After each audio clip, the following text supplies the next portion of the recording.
McAfee Show. There'll be no rules for our guests, for us, for the things we can talk about. Yes, speaking his mind. I've never had a problem expressing my opinions or my thoughts or anything like that. While being relatable. I haven't had that manufactured fake-ass celebrity that a lot of people have whenever they go on those big networks. I've had a chance to really build my crew, build my following, build my audience. And ridiculous. What am I supposed to do? So I'm supposed to look at something that I can definitely afford and say, nah. Is that what I'm supposed to do? The Pat McAfee Show starts in 3, 2, 1. Good afternoon, beautiful people. It is Wednesday, November 18th, 2020. This is the Fleetwood McAfee Show on Sirius XM. No offense to Fleetwood Mac. I'm actually a big fan of their music, but I am all the way in on the Fleets. If you haven't got on the train, hop on the Fleet train as fast as you can because it's only going to go up from here. It is at its absolute worst possible app rate. I mean, it is the worst thing on all of social media right now. I was trying to figure out there in my head how to dance around how bad it is, but it's only going to get better, okay? Right. So come fleet with us, come tweet with us, come watch on YouTube, and we can't thank you enough for listening right here on Sirius XM, Channel 82, Mad Dog Sports Radio. Today, we have some more guests, okay? Yesterday, we had 4 guests on, and a lot of the conversations we had with yesterday, with people from yesterday, are being quoted around, okay? There's a lot of quotes coming up. Nick Chubb yesterday, thanks for the interview. He was awesome.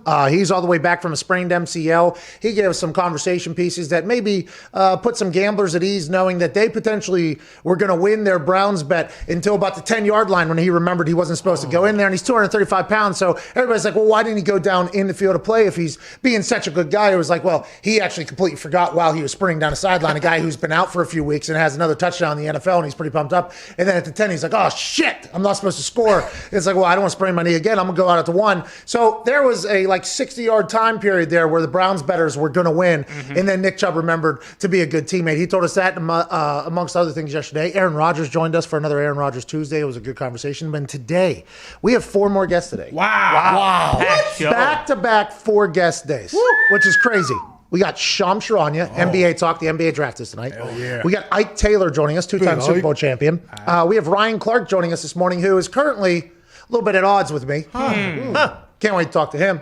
He was on Get Up this morning, and he wanted to highlight J.K. Scott getting shook, which did happen, by the way. Sure. Coverage was terrible. Ryan Clark didn't say anything about that, I noticed. And by the way, I like the way Ryan Clark talks about football. I think he's a very smart football mind. Didn't say a single thing about the coverage being terrible. What he wanted to do is say, hey, punters aren't football players. J.K. Scott got juked, blah, blah, blah, blah, blah. He did give a shout out. He said, even Pat McAfee, even though he's athletic, punters aren't football players. I was like, wait a goddamn second. Jeez. So he's coming on the show, friend of the show. We'll talk about it. I just have a couple questions I think that are going to clear everything up. Sure. Yep. We went over it earlier. We did. Is there anything in those questions that I asked that give him a leg up in his stance at Ty Schmidt? No, not at all. You have a very compelling argument. It is. By the way, I don't know if he's been preparing for this. I have been. I just got a couple questions, and Ryan Clark, very smart man, very successful football player, very good football player, good on television. This morning, he went ahead and put his foot right into his mouth. Can't do that. We're going to make him walk in a circle, I think so. Now,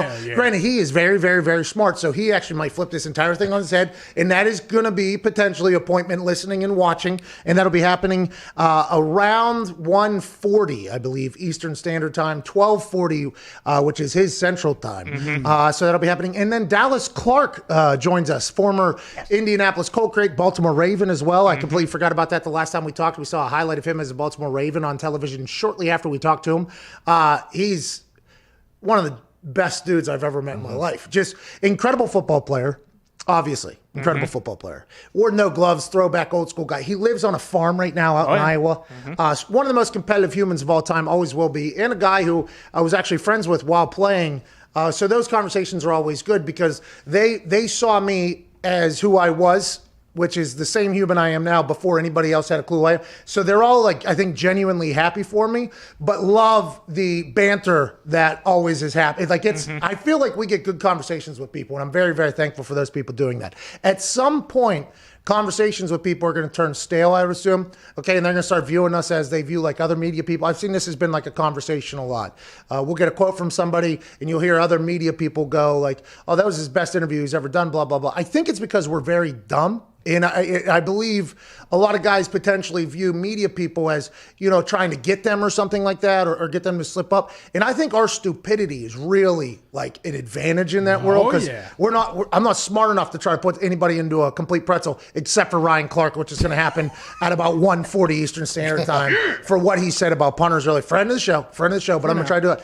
But I am very thankful for these people coming on and having the conversations they have with us. At Tone Diggs, I would assume in your Steelers world, you potentially didn't love Aaron Rodgers, maybe as a human. No. Maybe heard the rumors about Aaron Rodgers. And I think you, alongside many people after Aaron Rodgers Tuesdays, has been like, is that maybe one of the coolest dudes to ever exist, as opposed to the narrative that was the complete opposite for a long time. I didn't dislike him. Like, I could always see through, and I could tell like he's just the fucking coolest guy of all time, and Super bro. And respect his talent. Yeah. And I respect what he did off the field a lot. But I did hold some grudges because of the Super Bowl. But I've put those. Oh, Super Bowl. Put those Ryan by the way. Clark. Yeah, that's right. He Oh missed no, something. is that why potentially? I think Because. so. A little jaded. We'll add that to the line of questioning. By the way, I didn't even think about that, but he's been so awesome with us. Chubb was so cool. Pittsburgh fan, Cleveland Brown running back. That has to suck to know that guy's in the division probably with Cleveland for the next couple of years, huh? Yeah, I'm not worried about the run ever. Chubb was awesome, and I don't blame Chubb anymore for stepping out at the one. Yeah. Because he had 60 yards with no defender anywhere close to him to rack his brain and think about anything that's ever happened in his life. Yeah. So then he remembered, hey, I got to get out. If there was a Texans player with, 20 yards, he maybe would have not remembered to step out of bounds and he would have scored a touchdown. So I blame the Texans and the piece of shit run defense. Well, by the way, good by him. There's a lot of things going on down there in Houston, but the thought of him running, okay, and we talked to him, the first question was like, because I think we've put a spotlight on this much more than anybody else. Rehab sucks, okay? Guys get paid a lot of money to be professional athletes. Rehab is a part of it. Like, I very much understand all of that, but it doesn't get talked about how bad it's, like, it hurts like hell. Every day it hurts. Now, granted, you get to play in the NFL. You're a professional. We get it. We get all that stuff. But if you look at him as just, if you take away how much money somebody's being, or overpaid somebody's getting because of the amount of money that the entire league generates. So it's actually not really overpaid if you think about the actual math and statistics, but nobody wants to get into that conversation because you're getting paid more than you should be to be doing what you're doing, which we all agree upon. Okay, I got grossly overpaid. Everybody's grossly overpaid. But if you look at the entire contract, so it's hard not to be like, oh, well, they're rich, so who cares what they have to go through? Completely agree. But as a sports show, I think we should cover what's happening while they have to get back from it sucks. Okay, it is not fun. You hear guys like, oh, he's got surgery, got rehab, he came back on the other side, and you never really hear about the rehab thing. It is, you're reteaching your knee how to move or how to walk again, and then there's this metal thing that gets scraped so your scar tissue doesn't lock up, because if your scar tissue starts catching things, it won't be able to act as a, so it's a tough thing, but it's a part of the job. So you think about Nick Chubb running 60 yards, and he's like, man, all that fucking terrible rehab was worth it. Like, look at me just trying to, I'm going for 2 touchdowns in my comeback game. Here we go. Bang. And then all of a sudden he's like, oh, no. Can't score. I just got yelled. I'll get yelled at. I'm talking early again, who was one of my friends from college. Oh, my God. It was like one of those things. So I was intrigued to hear that from him. Like, I didn't remember until like the 10, which was almost like more of a dagger to the bettors because you were only 30 feet away. Remember at 5, he's probably in. I mean, the dagger was in our body still, and he just took it and turned it just a little bit more. Yeah, but I'm happy he does not care about that because all they got to do is win games. I'm happy for the Cleveland Browns. Andrew Barry, good GM. Nick Chubb, great dude. At Boston Connor. It turns out the Patriots are trying to fuck a guy over, but the world called him out, and everything's been changed. How do you feel about this, J.C. Jackson? The best corner you guys have, a man who has 16 tackles, 6 interceptions, which is tops in the league, like top 5 in the league or whatever. He was left off the Pro Bowl ballot by the New England Patriots, who have to put forth a Pro Bowl ballot with their players on it. So very interesting that the Patriots, are they trying to hide J.C. Jackson, or was just a clerical error? Was just a clerical You're error? getting a peek behind the curtain. I mean, we haven't had a Pro Bowler since 2013 because our best players we keep off the Pro Bowl ballot on purpose so they don't get any shine. Therefore, they come back in free agency. I mean, this is probably something that other teams are going to start picking up. You know, maybe if we have a young player that no one knows about, let's keep him off the Pro Bowl ballot, even if he is having the best year of any corner in the NFL. Okay, so let's go ahead and fuck this guy completely. because he's doing well for us. Well, no, we'll give him a great deal at the end of it. Great deal. Probably Yeah. incentive base. I mean, a lot of good things coming in. Probably only $1 million guaranteed. But you got to prove it. That's what Bill. What have you done for me lately? It's very interesting because I did not know that the Pro Bowl ballot thing had to be submitted by the team. Okay, I did not know that until this situation popped up. I did not know that. I knew that like the players of the week and players of the month, those were pitches that were submitted by the teams. Okay, so like teams, this is Patriots cornerback J.C. Jackson, who leads the NFL with 6 interceptions and has started 4 games, was left off the Pro Bowl voting list. According to a league spokesman, the Patriots left him off the list. It's up to the teams. Jackson is scheduled to be a restricted free agent this offseason, a la Jason Cole, 62. Never heard of him, no blue check mark, but seems like he's accurate because a lot of people have talked about this. So I think that tweet in this whole narrative is what taught me that the teams put it together, because like the players of the week, players of the month, the teams have to make their pitches to the NFL on why certain players deserve it. So I remember there was a couple weeks where I had a massive week, right? I had an absolutely massive week. But Vinny maybe broke a milestone because Vinny was playing for like 18, 20 years or whatever. And somehow somebody would win Special Teams Player of the Week. Neither Vinny and I would win it or whatever, but somebody would win it. And I'd go to our PR guy and I'm like, man, I feel like I had a pretty good week. Like, who do I got to talk to for that? They're like, we actually put that pitch together. Yeah, and last week, you actually weren't even nominated for it. It was Vinatieri. He became like the 3rd all-time leading scorer or something like that. So you got no fucking chance or whatever. I'm like, I had a pretty big. So I know that there a lot of the awards and the things like that, those are being pitched and presented as if they are ideas for the NFL to pick somebody. For instance, when I was a Salute to Service military award nominee, and then a Salute to Service Award finalist, and then I couldn't even get into the NFL Honors Show as a finalist. Interesting. And I found out that way that I probably didn't win then. If that's, if I can't even get in, do I get a +1? Oh, no, you don't even get to go. Oh. Yeah. Okay, interesting. I thought I was a finalist. So I didn't win. So I didn't win. All right, got it. Didn't win. But the Colts PR, Matt Conti's the man's name. He put together like a 6-page spread about the whole thing, and I was like, thank you so much for this. And I learned about, by the way, the amount of money I had given away in that thing. And I read it and I was like, that much you think? He was like, probably more, dude. You know, every week you give this and this and this and this. And I'm like, I did not know. Really? I mean, I should win with that amount, right? He's like, you would think so. And then it turned out there was like 2 vets that they actually served the country. Oh, okay. So like they ended up winning, or their dad served the country or something like that. But that was the PR. So it's amazing. I didn't know I should have assumed, I guess, that the Pro Bowl was like that. But it's amazing how many of these things are actually being presented by people. So you can see how there's a potential narrative to some of these. Sure. Oh, interesting. I don't want to say it's bullshit, but is some of it potentially a little bit of bullshit? Oh, are the Patriots just trying to tell the rest of the league, like, hey, some of this is just bullshit. Look what we did. By the way, they put him on the Pro Bowl ballot this morning or whatever after it was talked about. So maybe Bill Belichick, he's such a good coach and he's going to go down as a name synonymous with the league. He wanted to expose something that was going on so the rest of the world could know about it. That's probably what it was, right, Connor? I mean, that's basically exactly what it was. I was just going to get to that point, but you took the words right out of my mouth, so I don't even have to touch on it. Yeah. Kind of fucked up they left him off, though, for sure. Yeah. Well, you know. I didn't know he existed until this morning. Connor's been screaming his name from the rooftops in here.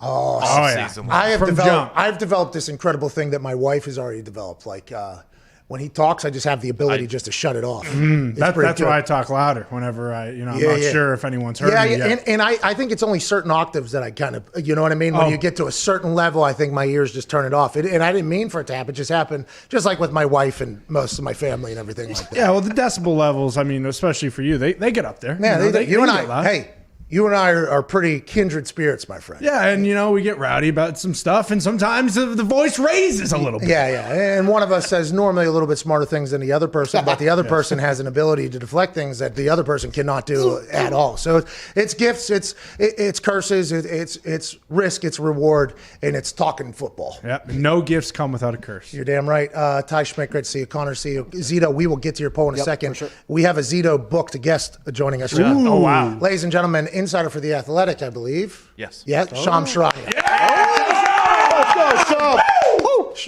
Sean, what's going on, dude? I knew you were potentially a free agent, so I didn't know if somebody broke the bag or brought the truck out for you because you deserve it. Thanks for joining us, brother. I know today's a big day. I know you only have a certain amount of time, so let's get to it here. Thank you for taking time out of your day today.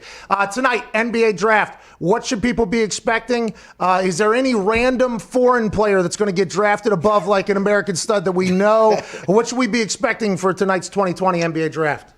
I think there's going to be a lot of movement. You know, these GMs, they've been sitting on their hands literally for the last 8 months. So, I think there will be an extreme amount of movement up and down in the draft, players getting moved.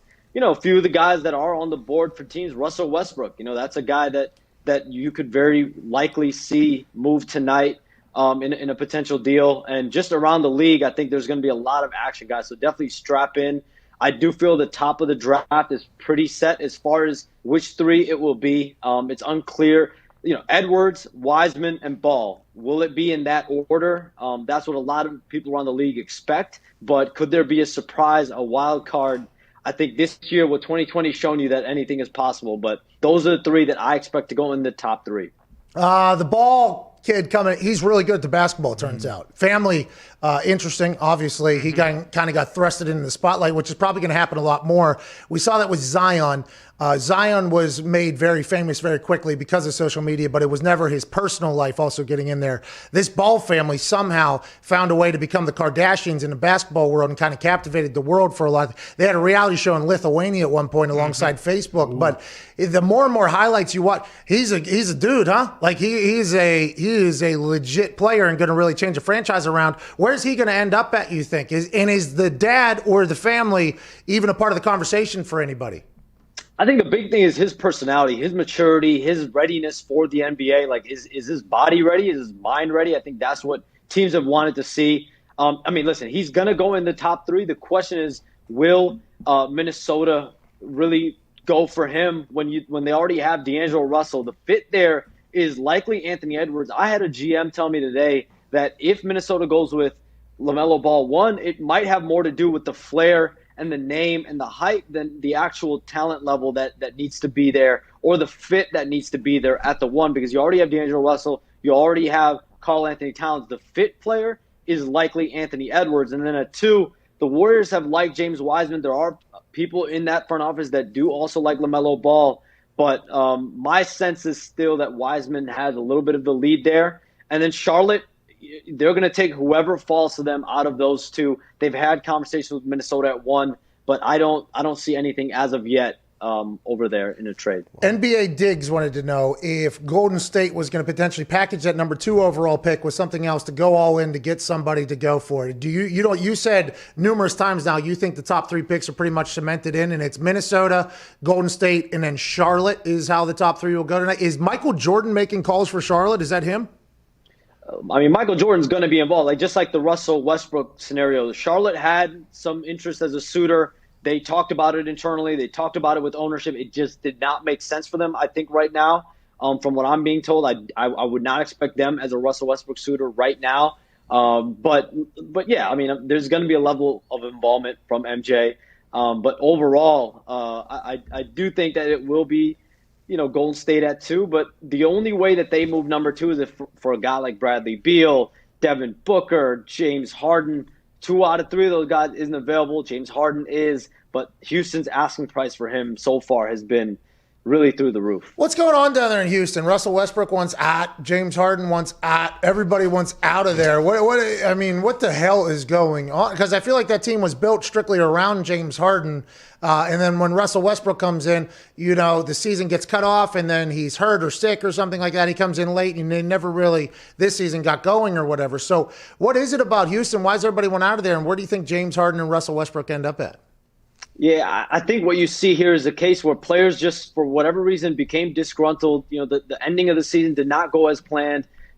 Different changes within the front office, the coaching staff, and this is a player-driven league. James Harden wanted to play with Russell Westbrook last summer. The Rockets went all in, acquired Russell Westbrook, and now you have a situation where both players are unhappy in Houston, and this is definitely not something that Houston could have prepared for. This is not an ideal circumstance. I do believe Houston is fully prepared to go into the season with both guys because They're both under contract for 3 more years on major deals. That's awesome. And there just isn't a great urgency to trade either. But Russell Westbrook, I would really monitor him because James Harden, it would take a crazy package, a package I don't think the Nets have right now. All right, Shams, we appreciate you, man. I love that the NBA, maybe they should talk a little bit more about that, how numerous players have 3 years left on their deals, and they're like, I'm fucking out, dude. I'm done with it. That's awesome. What a savage move. Ladies and gentlemen, Shams Charania. Thank you. Let's go, Shams.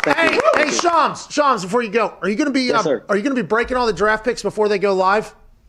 I can't really comment on the situation, Pat. Yeah. I'm going to do my job. I'm going to do everything, as best I can, minute to minute. So, yeah, that's my goal. Yeah, trust the process, control the controllables. I just trust the process, Pat. Yeah. What's your Twitter account? My Twitter account, what's yours? P. McAfee? No, Pat McAfee. No. Come on, have a little respect. Pat McAfee. Yeah, mine's the same thing. Shams Charania. That's all. Well, I have show at the end of mine, okay? It's a little larger than yours. I too. don't have Have some my own fucking show. respect, all I'm not right? Shams, you need a show, by the way. By the way, NBA Draft Night is one of the best nights to follow Shams because We have a show tonight. We actually do have a show tonight. Shameless plug. It's on Stadium, 8 p.m. Eastern Time. Let's go! You do have your own show. Ladies and gentlemen, that's Shams Charania show. Boy, Shams, he just cucks the entire show. Yeah. Oh yeah. It's awesome. Yeah, basketball doesn't give a shit at No, all. Woj will do it. Yep. No problem. Shams will do it. Hey, I wonder how Shams and Woj feel about each other. You think they like each other or what? They both seem like nice guys. I think so too. But I feel like in that insider game, Oh, yeah. It's a dog-eat-dog world. the insider game is rather stingy. Wonder if AJ is going to be on that NBA show. He works for Stadium, right? AJ, he does, doesn't he? Yeah, and they probably paid him, and he hasn't worked for 2 weeks. True. For a So long probably time. like, hey AJ, maybe you do a little something for us and do this NBA show we're doing. Pick up the slack. Hey, Stadium and Network. It's like one of those like online subscriber things that Fubo and all those. Oh, we're a Fubo team here. We are. Fubo We are TV. big. We are a big Fubo next hour. No. We're big Fubos. Love it. This is the Pat McAfee Show, dumbest show of all time. Ike Taylor joins us on the other side. Zito, what is your poll before we get to the break? Yes, sir.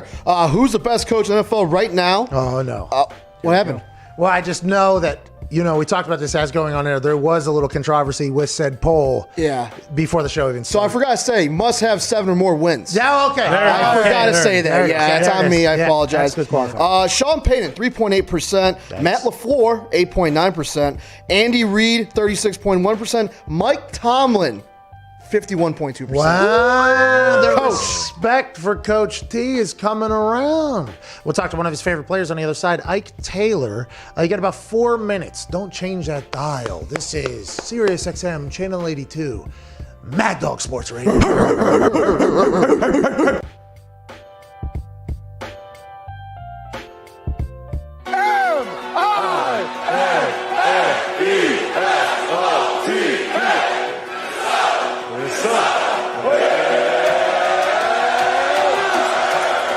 Lucky to be here at the Northrop Hall with the incredible crowd. College Game Day is having a blast here. Minnesota has shown up. Row the boat, Sky U Mall, go Gophers. Let's get the axe and keep that thing in Minneapolis, Minnesota.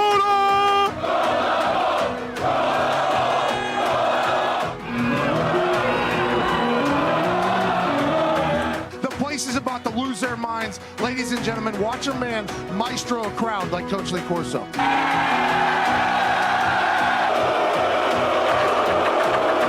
it to him.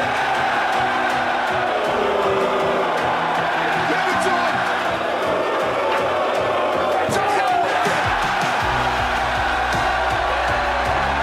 Watch, now he'll say to me, works every time, what? Every time.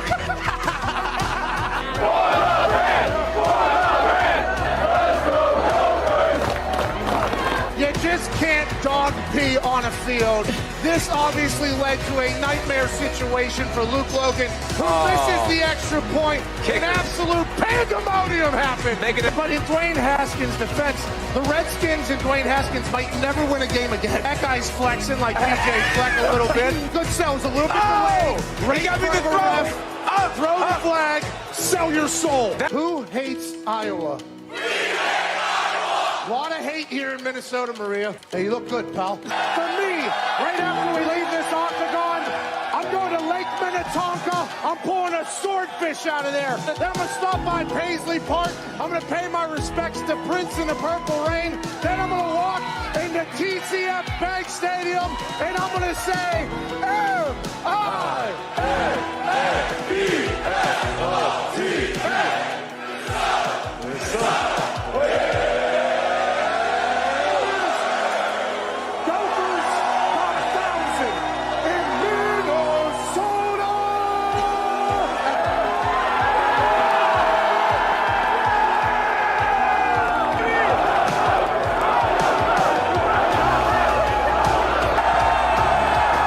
That's pretty awesome, huh?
I didn't think I could continue to be an FCC regulated person without really hitting my max potential. And that's why he's with us. I love it. The Pat McAfee Show on Mad Dog Sports Radio, Channel 82. Nice. Yeah, you know what time it is, dude. Is Ike not on yet? No, I don't think so. We are live too. You know that, right? Yeah. Oh, yeah. Yeah. I know. I didn't know.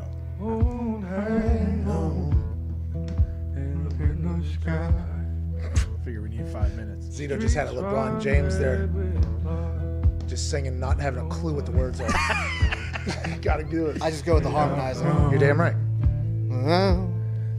They're coming for me. They are coming. Welcome back to the Pat McAfee Show. This year, the Buffalo Ohio River. Ooh. Yeah. I don't think it's supposed to be on Sports Talk, but it's a banger.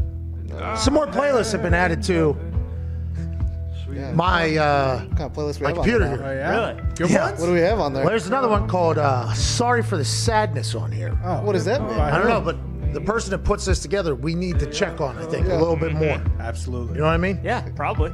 Just make sure. Nick, is everything all right, dude? Nick, is everything okay over there? Microphone's dead. Everything's great. I don't know what your issue is. You don't need to be digging through my fucking Spotify. All right. Playlist was a gift, Pat. I didn't make it. I mean, it's called Sorry for the Sadness, and it just showed up in, like, how do you expect this to show up in my everyday? This thing is literally in my life every single day. It may not notice. Just very large print on the side there. Sorry for the sadness. I'm like, God damn, Nick, is everything okay over there? You can just apologize. Nick. Yeah. You Hey, don't have to everything's post a song. Hey, sorry too, man. It's okay. I'm Sorry, sorry as dude. well. Divert your attention. Eyes on the prize. There's only one playlist on there you need to be looking through. And that's the PMI radio one, and those are all, copyright-free music, so we don't get the strike or whatever. Mm-hmm. But the playlist right above that, What are that some just artists popped on up there? out of nowhere. I mean, it just popped up out of nowhere Oh, so here. it's new. Brand new. Oh, no, Nick. This thing just showed up. Nick, what's going I'm on? gonna need that playlist. I mean, I look at it every single day. First song on there, She Talks to Angels. Great song. Good one. Great Good song. sadness song. Oh, The Ship in the Bottle. I don't know that, but Brett Young is on here a couple times. Luke Combs is on here. Dive is on here. I don't know the Oh, song. what, Sam doesn't make you playlist? Sam, make Pat a playlist, send it in, Sam knows so we that. can talk about it on national radio. Maybe hype for the happiness. Hold on, not though. sorry for the sadness. I do think if Sam was to make me a playlist, it wouldn't be titled this. We got to talk. Sorry for Sam. Are you all right? We can talk about it. Maybe not now.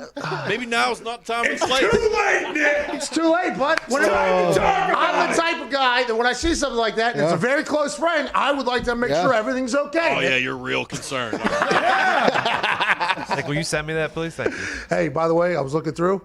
I love sad Seems like a songs. pretty fire playlist. Okay. By the way, it is. I mean, it's good. Right off the bat. Sometimes those are the best car songs. See, is everything okay with you too? This is what I'm talking about. Tony. Don't let this man drive this weekend. Someone get him a driver. No, they're the best singing songs.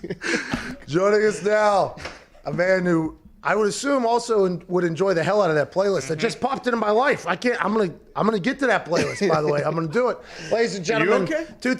I don't know. What do you mean? What do you mean? Ike Taylor. Ike, listen, you probably just caught the tail end of that. I use a playlist thing over here. I mean, I'm not supposed to. Spotify. I use the playlist from them, but we're a big serious company. Spotify, okay, does have certain things that are good copyright-free music and everything like that. And Nick puts the playlist together for me, okay? And every day it's the same two playlists. It's PMI Radio and Sirius Bumpers, okay? That's come back in there. And then today, one just showed up right on top that says, sorry for the sadness. That is something as a good friend, good teammate, I should ask him about, right? Do you not agree with that, Ike? 100%. You got to ask him what's going on. That's okay. Amen. Good guy. Ike, would you like to ask Nick if everything's okay, by the way? He's a Pittsburgh guy. Nah, because Nick look like he about it. So I'm going to go ahead on style Nick Wait.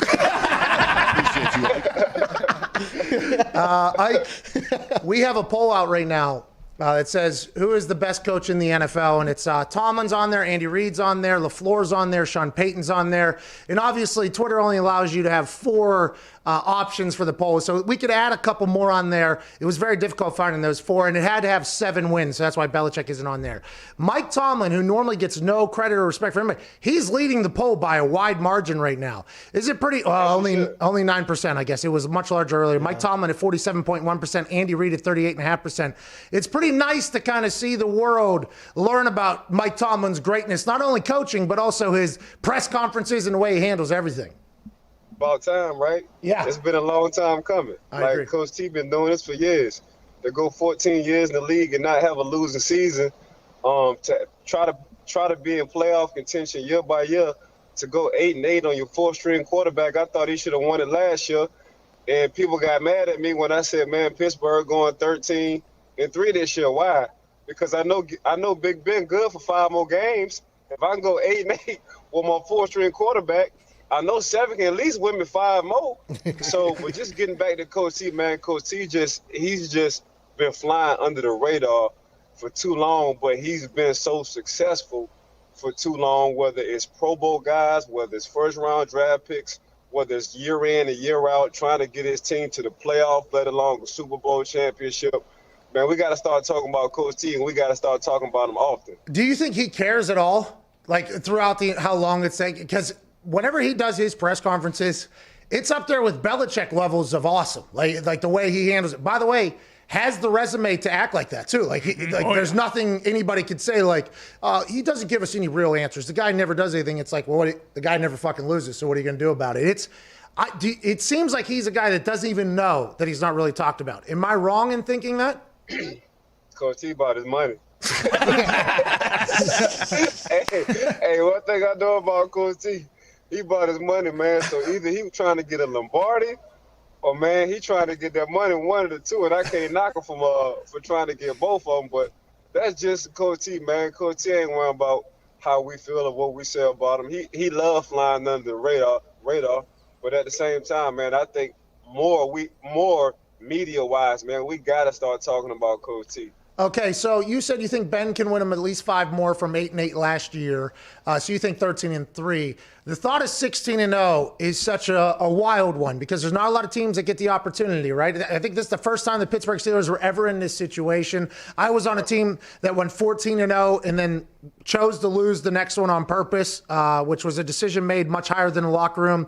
And I was too young to have an opinion, but the OGs in the locker room were not happy about that decision, by the way. That was not something that was very well received, and they were pretty open about it. But we get to the Super Bowl. We win the Super Bowl. Nobody cares. We lose to the Saints. So now it's a lot of like, well, did we make the right decision anyways? We end up losing the Saints. Patriots gave it a go there for a bit. Then they lose in the Super Bowl. If you can go perfect, obviously the 72 Dolphins are still popping champagne at this particular point. Is this a team you think that could do it, or is that all just luck? And you kind of have to get lucky a couple times in a couple games and steal one. Man, you heard Coach T mentality, so they asked about the record, right? Coach T said, man, we got a perfect record, but we have yet to play a perfect game. Ooh. So he just setting the tone. He's setting the tone for himself. He's setting the tone for his coaching staff, let alone he's setting the tone for the guys who playing with him. You know what I'm saying, in that locker room. So that's just Coach T, man. Coach T got away with wordplay. You know what I'm saying? Coach T should be if he's not a head coach, he should be a rapper.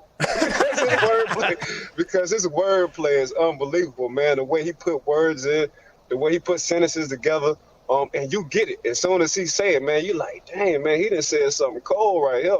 But that's just Coach T. But when I heard Coach T say that in his press conference yesterday, yeah, we got a perfect record, but we have yet to play a perfect game. I'm like, man, he already talking crazy to his team, meaning he always trying to get his team fired up, and it's never enough. That's hilarious. I mean, y'all ain't done shit. That is just that's basically what he said. That is basically what he said. But I think that type of team, if you look at the New England team that was able to do it, the team that I was on, that was able, veteran-led teams, okay? So you got Ben Roethlisberger, Tom Brady, Peyton Manning, obviously, veteran-led teams who've been there, done that, who can handle success. Now, there are young guys that are making quite an impact. Like, for instance, Chase Claypool, this rookie, he's not somehow, ESPN put out a ranking of the top 10 rookies in the NFL. He's not in ESPN's top 10 or whatever. Then I was told that he's like not even top 2 for the offensive rookie of the year or whatever. The guy's like 45 touchdowns on an undefeated team. It feels like that team, whether it's because of Ben or because of Tomlin, it feels as if they know that they could potentially go on a run and they're not getting too ahead of themselves. Now, granted, that Gary Gilbert game was pretty scary. I can't believe that happened, but it feels like it just potentially has the makings of a team that can go. It really does feel like that. Pittsburgh really haven't put a complete game together in their 9-0. So, and you know this, P-Mac, because you played. You want to get cracking, meaning you want to get the ball rolling. You want to be hitting on all cylinders. November, December, January football, and they still haven't, to this day, put a complete game together. Either the offense will start slow, or the defense will start slow, or the special teams might got to carry them, which they're doing right now. So picture the Pittsburgh Steelers at 9-0. Still haven't put a complete game together. Finally, later on during the season, start clicking on all cylinders. It's going to be scary. It is. The AFC is loaded, though. The AFC is loaded right now with teams coming out of nowhere. Playoffs are going to be awesome to watch. What do you got, Connor? All right, J.C. Jackson, a cornerback for the Patriots, was left off the Pro Bowl ballot. Has that ever happened to you or to a player you know, and does that cause a feud between the coach and the player? A lot, man. I couldn't catch. Man, I couldn't catch a call in Alaska. With a Tarzan leaf on. Why? Can you now? Is it just something you'll never be able to do and you just know it? Like, yeah, I'll just never be able to really be a good... Nah, in practice, man, I call everything. Like, let me stop that. I can catch. I just didn't lock in and focus the way I should have. But hell, my son, he got that. He got them genes. My son catch everything. So I guess I had to eat. I guess I had to eat it in my generation, in my professional year, my professional career, because my son, man, he don't drop nothing. So that's good. I'm happy for that. How old is he? He's 14. Are you his coach, or you got him in the garage training every single day, or what? Man, he's brainwashed. Smart. He brainwashed. That man get up at 6 o'clock every morning, I tell him, man, if I got to tell you twice, then you don't want it. So he get up 6 o'clock every morning. He run his mile. He do his push-ups. He do his abs. He do his squats. And he does all that before he starts studying for school, you know, and he got to be to school at 7:30. So, like I told him, I try to give him everything I didn't do when I was playing as a professional. So he's learning that now, but I only have to tell him once. And I'm a proud dad because of that, because I'm sure parents got to tell their kids like my mama had to tell me more than enough times. And I just got to tell this young man one time, and he gets it. Hey, Dad of the Year. Yeah. Wow. 14 years going here. That's the difference there, by the way. You know, like people be like, I was good in high school, man. I should have made it to the pros. I got screwed by a coach or whatever. It's like, did you wake up every morning, run a mile, do 100 push-ups and sit-ups and do everything like that? Well, no, obviously, but I was good. Okay, all right. So there's like those types of things that happen, you know, that people are like, I was great in high school. I was safety, first team all district. It's like, yeah, did you wake up every fucking morning and run a mile? That's wild that he's doing that. Good for you. Yeah, he do that off the rip. I ain't even got to act. I ain't even got to say nothing, P-Mac. My kid's going to spit in my face if I ask him. If I have a kid and I go, hey, this is what you're going to do, okay? Every morning you're going to go downstairs. You're going to get 100 putts in, okay? You're going to putt 100 putts. You're going to go in the backyard. You're going to chip 100. Then the sun will come up. Then you will drive 100 balls. And then you will go take a shower, go to school. My kid will spit in my face and tell me to go fuck myself. My kid is going to be the worst. I know it. You should be very proud of your kid doing that. You should. What position? I am. He's a wide receiver? He wide receiver, safety. So he loves safety way. He's a better safety. Like Florida got him ranked like top 100 athlete in the state of Florida. So he's actually, and he old school too, P-Mac. He wants the word of mouth. He doesn't want no Instagram. He doesn't want nothing, no Twitter. He doesn't want none of that. He wants people to talk about him, like old school. He says. So he got an old soul.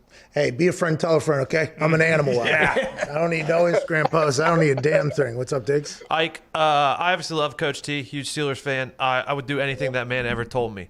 The one knock outside is that sometimes his teams will play down to in situations like the Cowboys, maybe potentially the Jaguars this week. Is there a reason for that, or is that just untrue? I don't know. We used to do that. Yeah. I think that's what Diggs is talking about. We used to be the same way. Like I really don't know. That's a good question, man. We used to do the same thing. Like we'll lose one to Cleveland and be like, man, we done lost to Cleveland. Like, man, we sad. Like we used to tell each other on the sideline if we knew we was gonna lose to a team who was supposed to win, we used to be like, man, we sad as hell. Like, I don't see how we lost. I don't know why it happens. It happens not just with the Steelers, by the way. It seems to happen with a lot of teams that are like every once in a while a game will just pop up and everybody's like, well, it's a trap game. It's a trap game. It's like I don't know if anybody was looking ahead. I don't know if that happens in the NFL. It's just sometimes I don't know why it happens either. I don't think anybody's ever really been able to figure it out. I don't know, man. It's not a trap game. It just happens. You know what I'm saying? I don't think it's ever considered a trap game because you always prepare for the team you playing week in and week out. It just happened like that, man. Any given Sunday, you can be beat regardless on the record on who you playing. And it's that inch in front of you, Hell yeah. and the inch behind you. That's right. And then you're left. Yeah, I saw what you did there. Yeah. Speaking of stupid, your friend Ryan Clark said something stupid on TV this morning, and I'm going to talk to him. Did you hear what he said this morning? What did he say? Well, what did he say? This morning, he is, by the way, incredibly rolling. Yeah, he is. He's very entertaining. This morning, he just said that punters aren't football players, and he actually said even Pat McAfee, even though he's athletic, punters aren't football players. So we're having him on here in about an hour or so. I got a couple quick questions I'd like to ask him. Shout out. Yeah. That one no but a cold little shout out. That one no but a shout out, Pete, man. I know. He snuck it in there too. Like that's how he snuck it in there. I know. But I have to be upset for the brand. You know, for the brand, I have to be upset. So I got you, Mac. He kind of put me in a weird. You know what I mean? Because it was. You feel some kind of way. Yeah, well, he told a half truth, right? I mean, he told a half truth there. Right. You know what I mean? But he only mentioned you. He could have named plenty of punters, but he mentioned P-Mac.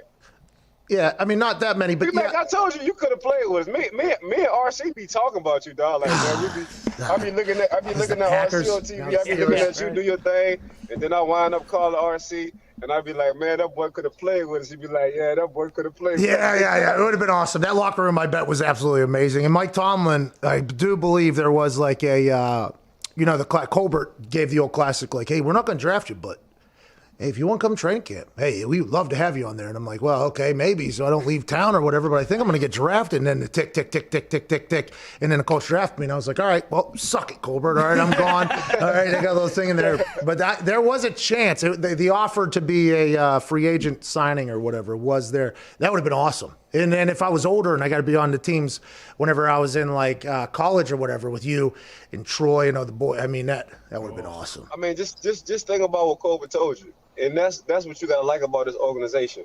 They ain't going to lie to you. Yeah, that's exactly. Man, we're not going to draft you, but if you're there, we would love for you to come. Yeah. Not too many. A GM might try to blow smoke up your butt or try to lie to you. He told you straight to your face, this is exactly what I'm thinking. This is what we're doing. But we would love to have you. Yeah. And that's just the whole Pittsburgh organization. Like on Mondays when Coach T come in, he got 2 dogs and 1 bone kind of scenario.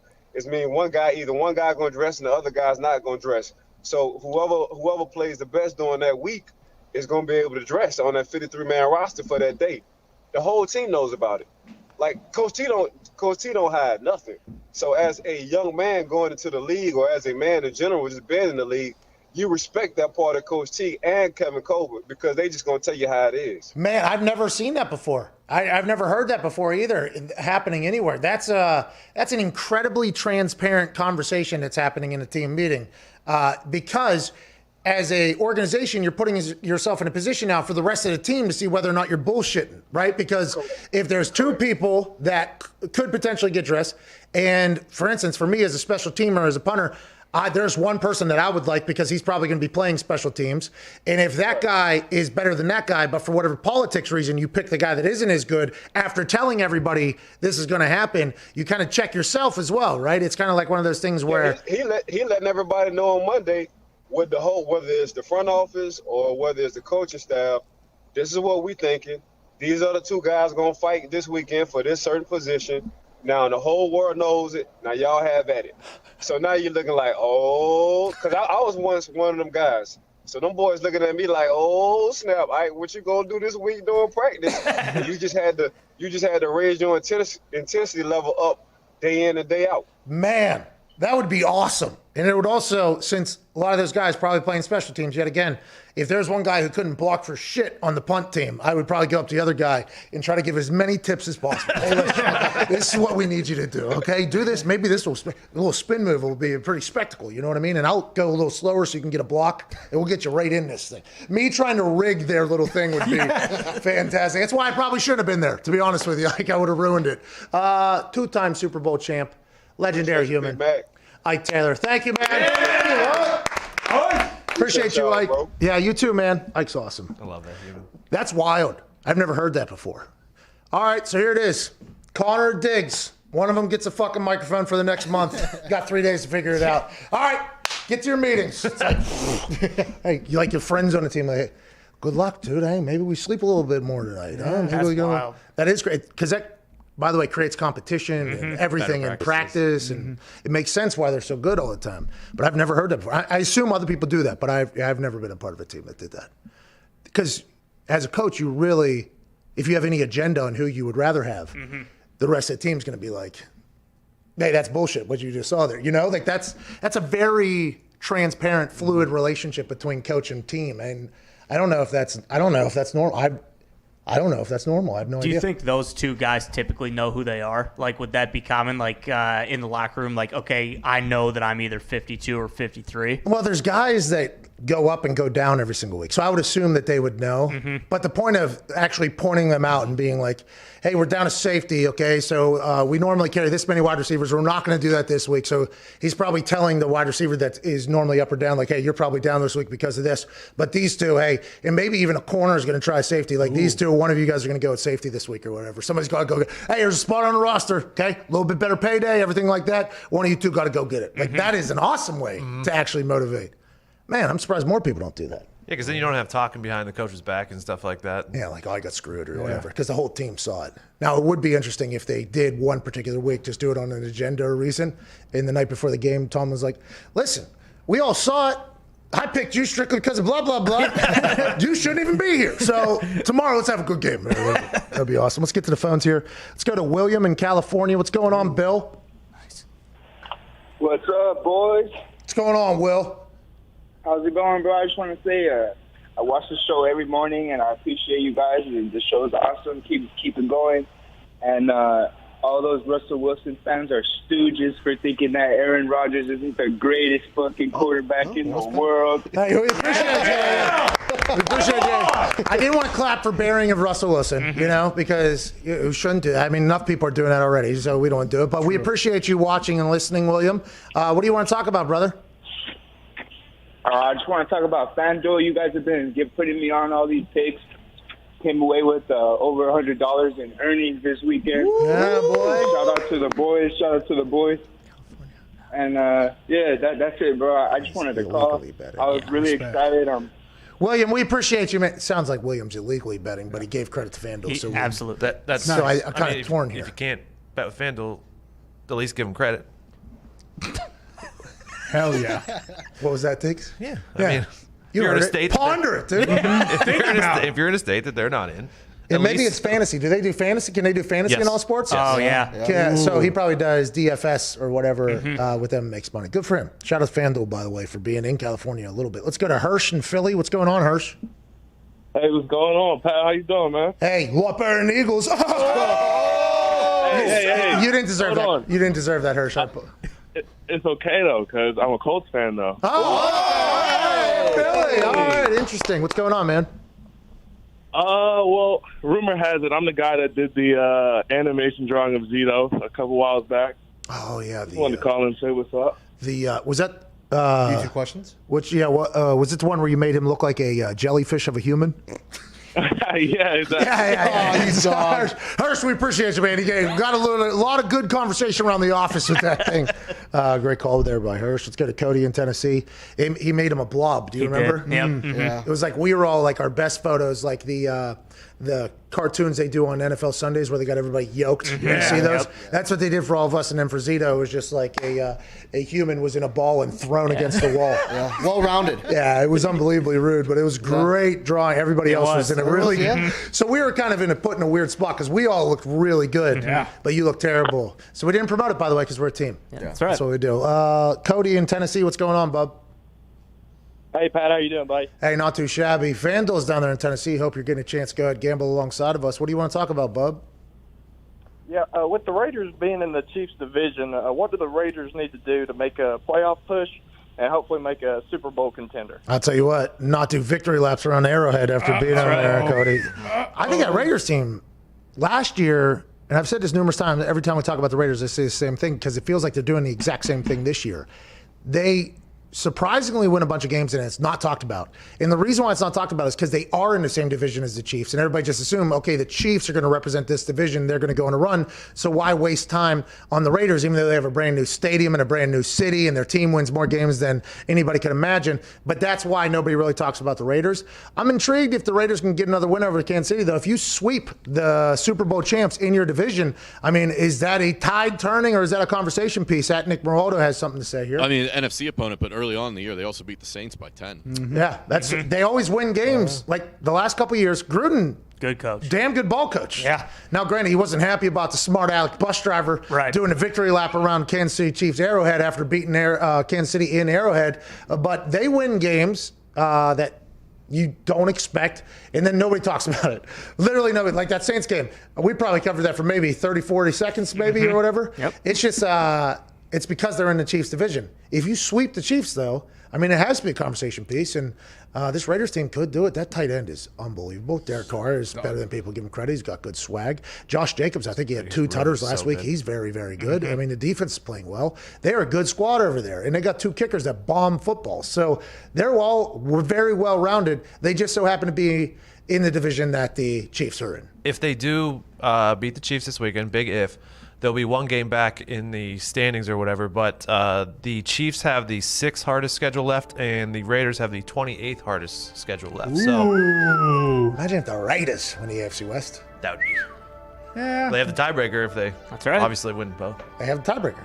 For sure, but what are you saying? They're not going to win the division. I'm sorry. The Chiefs are going to win the division. We all know this. And that's probably because their coach is so damn good as well as their players. Zito, quick 10-second check-in with your poll here as hour 1 on SiriusXM Mad Dog Sports Radio wraps up. Yeah, who's the best coach in the NFL right now? Mike Tomlin, 46.4%. Sean Payton, 5.1%. Andy Reid, 38.8%. Matt LaFleur, 9.7%. And the big thing about this poll is you have to have at least 7 wins to qualify. Exactly. Hour 1's wrapping up here. Big thanks to Shams Sharani and Ike Taylor. In hour 2, we have Ryan Clark. Hour 3, Dallas Clark. Ooh. Oh, a couple Clarks. I'll tell you what, that's a beaut, Clark. Don't take a shit. You got 6 minutes. We'll see you on the other side.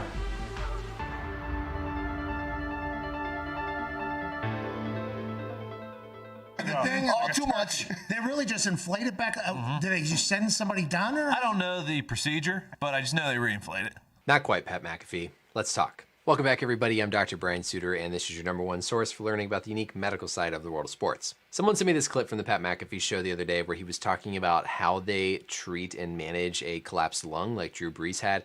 And no real hate on Pat here. He's not a doctor. He shouldn't know. But they completely misexplained here what they do. And so I'm going to clear it up in this video by reacting here to what he said and fill in the gaps to explain to you guys how they really treat this with Drew Brees' collapsed lung. Collapsed lung. How many lungs you got? 2? Yeah, that's it.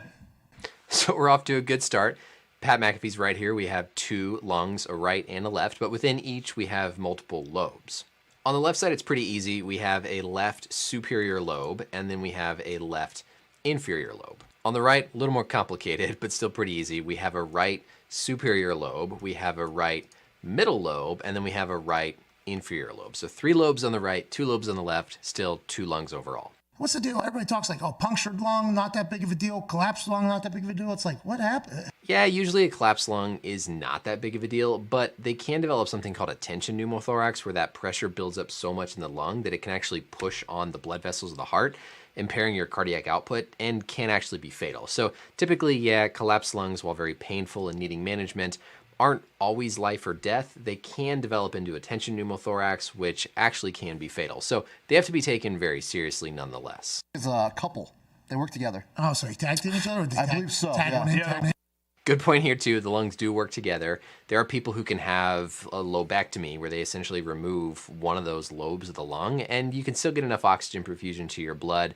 So yes, when someone has a collapsed lung, they can still get enough oxygen for kind of vital functions, but you're going to feel very short of breath and it's going to be super painful. One picks up the slack. And when the one collapses, how come they just send like people go over there and just like take a plunger and like bring it back? They inflate it. How's it work? How do the lungs?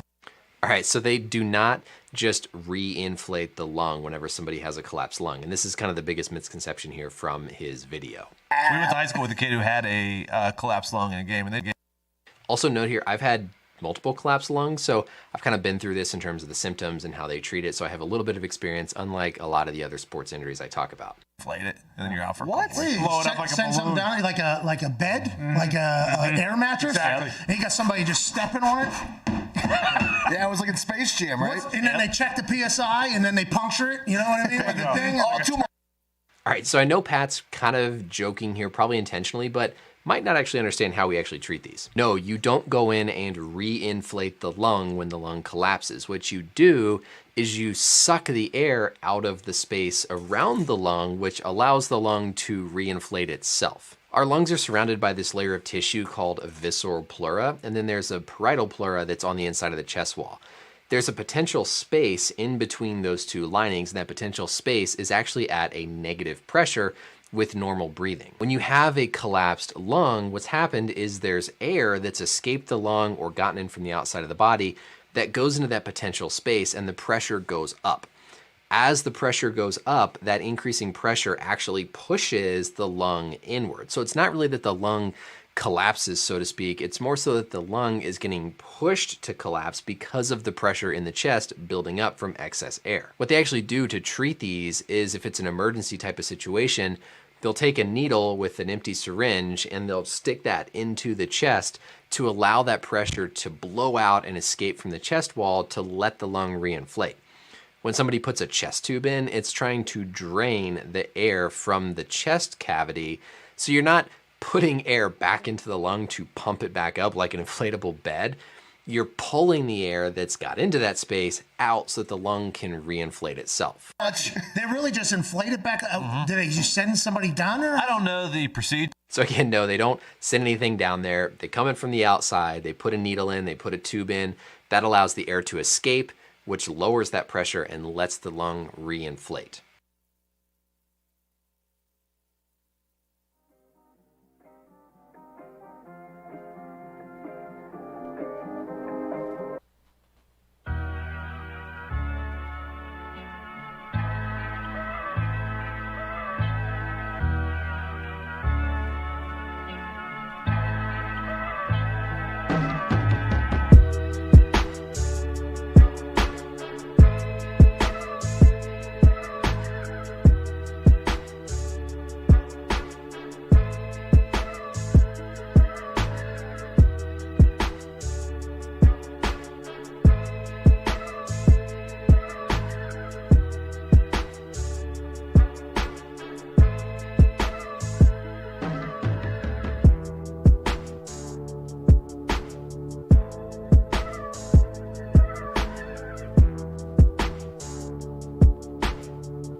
The Pat McAfee Show. There will be no rules for our guests, for us, for the things we could talk about.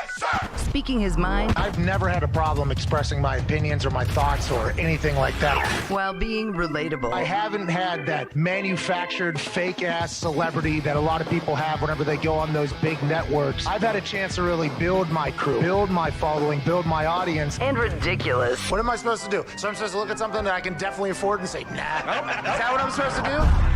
The Pat McAfee Show starts in 3, 2, 1. Welcome back to the Pat McAfee Show here on Sirius XM Channel 82, Mad Dog Sports Radio. Hour 2 begins right now on this Wednesday, November 18th. First hour, we had Sham Charania talking about the NBA draft tonight. He believes that the top 3 picks in tonight's draft are locked in. A lot of people were wondering if Golden State was going to trade out. He says no. Wiseman, Ball, and Edwards. I said Roberts. I knew it was a name pluraled. Yeah. You know what I mean? I just didn't know. The brain, works an interesting way there. Mm-hmm. Those would be the top 3. In what order will they go? Nobody knows. That's why you got to watch the NBA draft tonight, or just follow along on Twitter like the rest of NBA's content. In the NFL, we talked about Ike Taylor. We talked to Ike Taylor about Mike Tomlin, how cool of a coach he is, awesome of a coach he is, and how he doesn't get enough credit. In the middle of that conversation, talking about Mike Tomlin not getting enough love, LeBron James tweeted out a shout out to Mike Tomlin tweet. So, hey, LeBron, what's going on?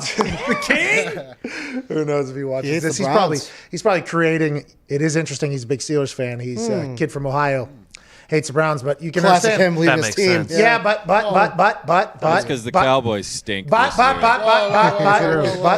by the way, both those teams, Steelers originally America's team, and then repitched and repurposed to the Cowboys team. So maybe that's why it is. The Cleveland Browns during LeBron James's life picked up out of Cleveland and moved out of nowhere. That could have potentially the competitor in LeBron James said, "Oh, I hate this organization." And then they brought it back and he go elsewhere. And he wasn't the only Browns fan that became a Steelers fan, by the way. The Cleveland Browns fans were so pissed about the team because the Dog Pound's always been very loyal. Now, this might have just been Pittsburgh News kind of narrative saying this. Allegedly, a lot of Browns fans turned into Steelers fans because of how bad they hated the Browns to equal the amount of hate that Steelers fans had for the Browns. Really? Allegedly. That was how News in Pittsburgh was pitching the story. So I just want to, if anybody comes out to me and like, that never happened, that wasn't true, just know that the local news then in Pittsburgh is full of shit. Joe DiNardo, weatherman, he was never wrong, okay? Joe knew, okay? That Joe knew. Get ready for Nebraska. But they were pitching the narrative that Browns fans were so mad they even became Steelers fans, and that was in the middle of a rivalry and everything like that, a pretty big rivalry. So maybe that's why LeBron James is a big Steelers fan. But that was a good conversation. Facts check. This hour, we're going to talk to Ryan Clark. Ryan Clark on Get Up this morning took a massive shot at the brand, okay? J.K. Scott got juked. We get it, okay? Yeah. Guy ran the 4th fastest 100-meter in his college's history, Come okay? on. The guy's a freak athlete. There was zero coverage. Didn't hear a word said about that by Ryan Clark. But we all respect and love Ryan Clark. Oh, yeah. But while talking about the highlight, this is what he said. Do we have the clip of this? Is what he said. Listen, I am a firm believer in that specialists are not football players. Even Pat McAfee, although he was extremely athletic.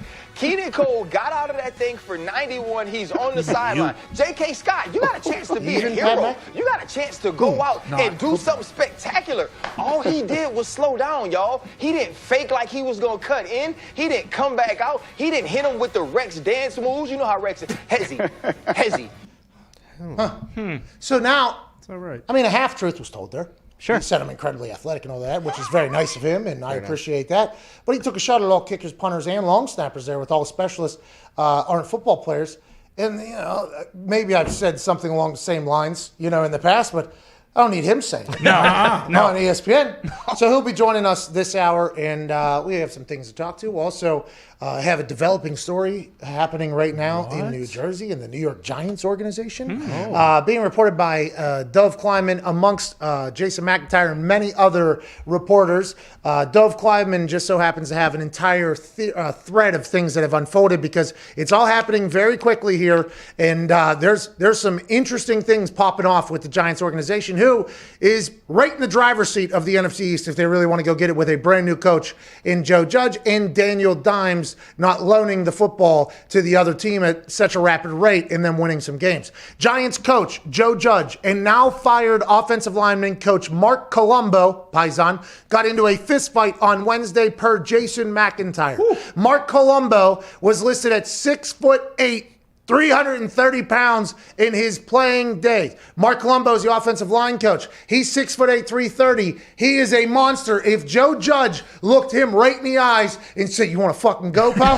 Let's go." What a guy you got in Joe Judge. Wow. Now, it was being reported. Both Leonard and Kim Jones dispute the report by Jason McIntyre, say there was no fist fight between Joe Judge and Mark Colombo. Okay, so did Joe Judge look a guy that's 6'8", 330 in the eyes and start swinging and throwing hands? And the original report from Jason McIntyre said Mark Colombo did get the upper hand. No shit. NFL offensive lineman 6'8", 330, probably not the right person to fight. But the fact that they're brawling in here was very interesting. We didn't know if it was true. A couple other reporters say they dispute it. Add Matt Lombardo, NFL Zach Blatt, Art Stapleton, and others disputing the report from Jason McIntyre.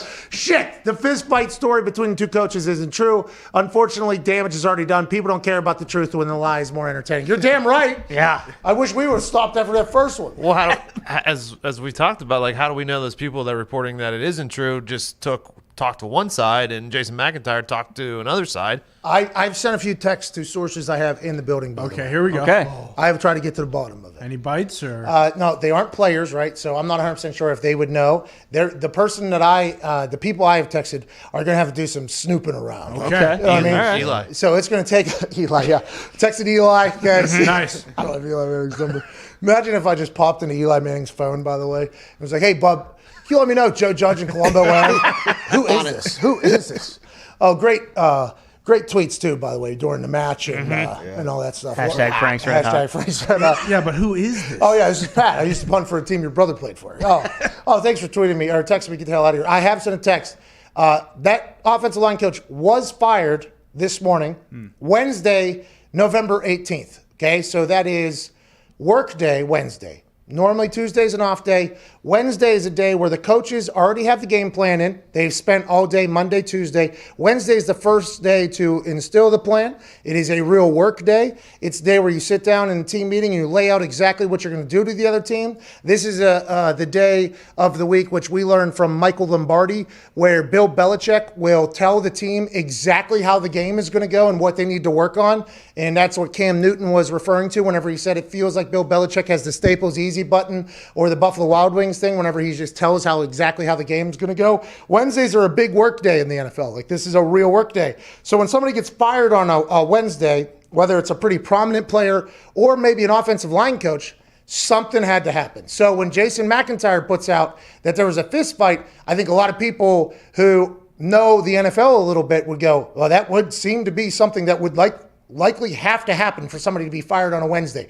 Something had to happen here. And you got 7-8 people saying no fight happened. You got one person saying, oh, they fucking threw down. So I don't know. But something had to happen. You don't just fire an offensive line coach on a workday, on Wednesday workday, especially whenever you're doing okay. And now they're bringing in somebody who hasn't been coaching. Something had to happen. I wonder what it is.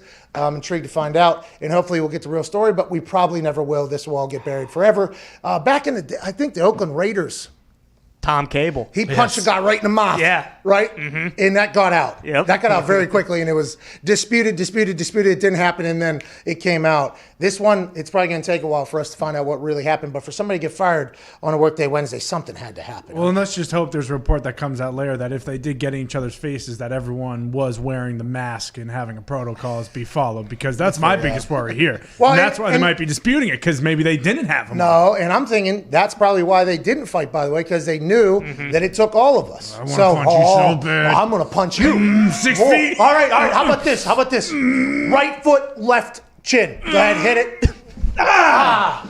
Yeah, like, Your turn. It's like chess. It's like we're playing chess. All right. By the way, the Queen's Gambit. Queen's Gambit. I'm going to take my right fist to Queen 4, by the way. Oh, no. Bang. Please. Oh, yeah, there it is. Jeez. Oh, my God. Because they wouldn't be close enough to fight each other. No. Well, I mean, not now. Columbo's 6'8". I mean, half of his wingspan does get you, half of the 6 feet. Social distance. Yeah. So they could just be punching fists. Maybe that's why Joe Judge fought him, because he has the longest reach. He didn't want to fight any other coaches because they weren't socially distanced enough to be able to get punched in the face. That's very nice of Joe Judge. Judge could have only been throwing kicks, too. We don't know if he was throwing punches. He could have been They were probably drop only. kicks, by the way. Exactly. Too. Big special teams guy. Stay far away. Yeah, so because it's social distance. He's 6 foot tall, right? So his mouth. His head is 5'10" at away. Whenever he So when he kicks, at least when his feet go up, he is far enough away. So now they did fight. And now we know why and how they fought. Yeah, it was more of like just kicks to the shins, I think, back and forth. No, because that would be way too close. Well, there were nicks. The tip of the toe was getting the shin. To get fired on Wednesday, something's got to happen. Okay, week 11? We're going into week 11 on a Wednesday, middle of the season, middle of the week. Offensive line coach gets fired. Something had to happen. I just hope we find out the truth someday. Scouring the internet, apparently there's been reports the last few weeks that Joe Judge has been spending more and more time with the offensive line because that was the weakness on the team. So he decided he wanted to get his hands in there and try to fix it. Yeah, he's a Monday, Tuesday, Wednesday is the interesting thing. And maybe it's the first time they're around each other. So maybe Monday, Tuesday, it's Zoom calls, and Joe Judge said, I would like to do this face-to-face, so that's why he did it on a Wednesday. But then he would have had to tell all the other coaches, and he would have to tell that other coach that he's hiring that you have to be in here on Wednesday because Wednesday's preview work day, so you need to be here. It's interesting. I don't know. I mean, maybe he just wanted to fire him, and it just so happened he just woke up this morning and was like, you know what? Today's the day. Not doing it. Can't go another week with this fucking guy ruining our ship. You're out. You're in. I don't know how normally, though, a Wednesday firing means not great. Yeah. Normally. Was Colombo on the Dolphins team when they had those those meetings? Was that also part of it? That was only one man. What are you talking about? You're talking about the... No, he was on the Dolphins in 2011. That happened much more recently. Just making sure. The Dolphins offensive line meetings that... Man, he fell in love, that guy. Oh, yeah. That offensive line coach reminded me of Dolphins. That guy fell in love, dude. Oh, yeah. Having a meeting with himself. I wish I was doing this with you. Dolphins O-line meeting now. 10 minutes. Bathroom. Get in there. The Giants were planning to bring in Dave... Here's your test. The Googly Elmo? Oh, nailed it! Is that what his name is? Wow. Yeah! Congratulations. The Googly Elmo. The Googly Elmo. The Googly Elmo. It's kind of weird, a little Italian for Italian here. You know what I mean? We're just going... Double Italian. Kind of going tit for tat here, you know what I mean? DD's tough. Dave, the Googly Elmo. So he's going to work alongside... Mark Colombo with the offensive line sources say Colombo's reaction to the news led to his dismissal. Okay. Oh. All right. I'm not doing it. Yeah, you are. I'm not doing it. Yeah, you are. This guy? No. I'm out. You're fired. No, I already quit. No, you fired. Gone. See ya. Gotcha. There had to be more. Had to be more. I mean, why would Jason McIntyre say there was a fight, right? Like, is he just making that up? I mean, just dumping gasoline in there just to get people go so that we do this. I guess that is kind of what some people do on the internet. Yeah, and he could have been saying too, people are just going to respond to me asking why. Yeah, fuck it, they fought. Yeah, they fought each other, fist fight. It's crazy. Joe Judge won in there like a pit bull, and they knew social distancing, so they did drop kicks, and Colombo just did windmills. And a lot of windmills coming in. I mean, Dade's got a long and illustrious offensive line coaching career. Yeah, he's probably a really good hire, and I would assume Joe Judge was probably getting texts from this guy while the offensive line was doing terrible, like, come on. And Colombo was like, you've been talking to this guy behind my back? Whoa. Oh, so now there's a potential, so maybe this is like a potential distrust thing. Somebody will send us a message about what happened at some point, I do believe. We'll talk about that as we go on. Let's go to Cletus in Jacksonville. What's going on, bub? Great name. Hey, how y'all doing today? Hey, not too shabby. Cletus, what do you want to talk about? Hey, I just want to say real quick, the Jaguars are definitely the worst team in the state of Florida, but we can make some of our own news. We're committing some NFL voter fraud by trying to get Unique Ngakoue to become the Pro Bowler so we can get the Vikings 4th-round pick instead of that 5th-round pick. What y'all think about there right now? Hey, right now. Hey, great question there. This is Diggs. This story has Diggs written all over it, okay? So this story surfaced on the internet, and I think it's kind of gained quite some momentum down there in Duval County, Jacksonville, Jaguars home there. Since the Jacksonville Jaguars traded Yannick Ngakoue because he wanted out to the Minnesota Vikings. Then the Minnesota Vikings traded him to Baltimore. Allegedly, because of compensatory picks for the trade, if Yannick Ngakoue gets voted to the Pro Bowl as a Baltimore Raven, the Minnesota Vikings will owe the Jacksonville Jaguars a 4th-rounder. So the Jacksonville Jaguars fans are trying to vote up Yannick Ngakoue's Pro Bowling thing so that the Vikings give them a better draft pick than what they were going to get originally. Now, not only is it Jacksonville, though, everybody else in the NFC North is trying to do this to screw over the Minnesota Vikings. So Packers fans are on board with it. Bears fans are on board with it. Lions fans are on board with it. So Jacksonville, Green Bay, Chicago, and Detroit are currently a 4-city army trying to fuck over the Vikings in the draft that is coming up. That is something you don't see a lot of, and I'm a big fan of. Did I miss anything in that entire thing? Huge fan. And I believe in my research, if he goes to the Pro Bowl and the Ravens win the Super Bowl, I think it then becomes they owe like a 3rd-round pick, too, to the Ravens for something. There was a lot. The Ravens trade then makes it even more convoluted, but you nailed the talking. Great word right there. Very nice. Minnesota Vikings trading him was interesting. Yannick Ngakoue is from the area or near Baltimore, I guess, so maybe it was him and his team trying to push for it. Then why didn't it happen fresh off the Jacksonville Jaguars to Baltimore? Maybe Jacksonville didn't want to go to Baltimore. I don't know. It doesn't. Not a lot of it made sense at the time, especially now that you see the Vikings are kind of going on a run and not just kind of mailing it in. So I'm very intrigued by this whole thing, but I like the thought of fans being like, "Oh, you see what they got going on down there in Jacksonville? Hey, wait, we can fuck over yeah, we got to do this for sure. NFL.com, vote. X, new VPN, NFL.com, vote." That is awesome that that's happened. And by the way, the internet will do that. Like that's what the internet has some downfalls, people will say. You know, there's some people that get opinions that shouldn't get opinions. And people that get, say dumb things or mean things or hateful things or anything like that. And the internet has a lot of that. But there's a lot of good, too. And the good is that numerous things, obviously. The world's much smaller. You can connect with people you never met before.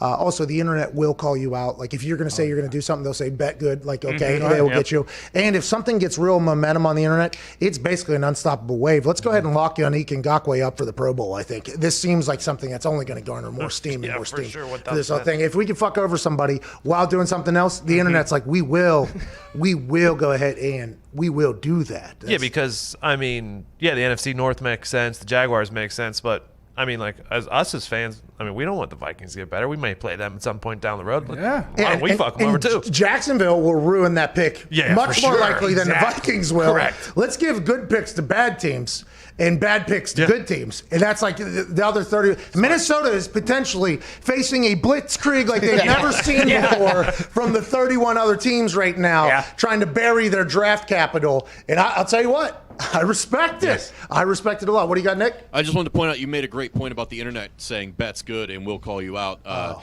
Much like the newest, biggest Steeler fan on the planet winning the championship, Diggs said he would shave every hair on his body if the Lakers won the championship. They didn't win the championship, though.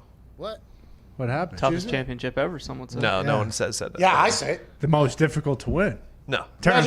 Imagine being trapped in Mickey Mouse land away from your family for 5 months. Well, also they didn't win it in the year that I said that they would have to win it in. Oh, well. Same season. Maybe that's the poll. Zito puts out another poll. Like, Well, we know how that's going to go. Oh, what's that? Fucking all Zito stooges will get in there and fucking. Zito Stooges. So you're questioning the integrity of our polls every single day? No.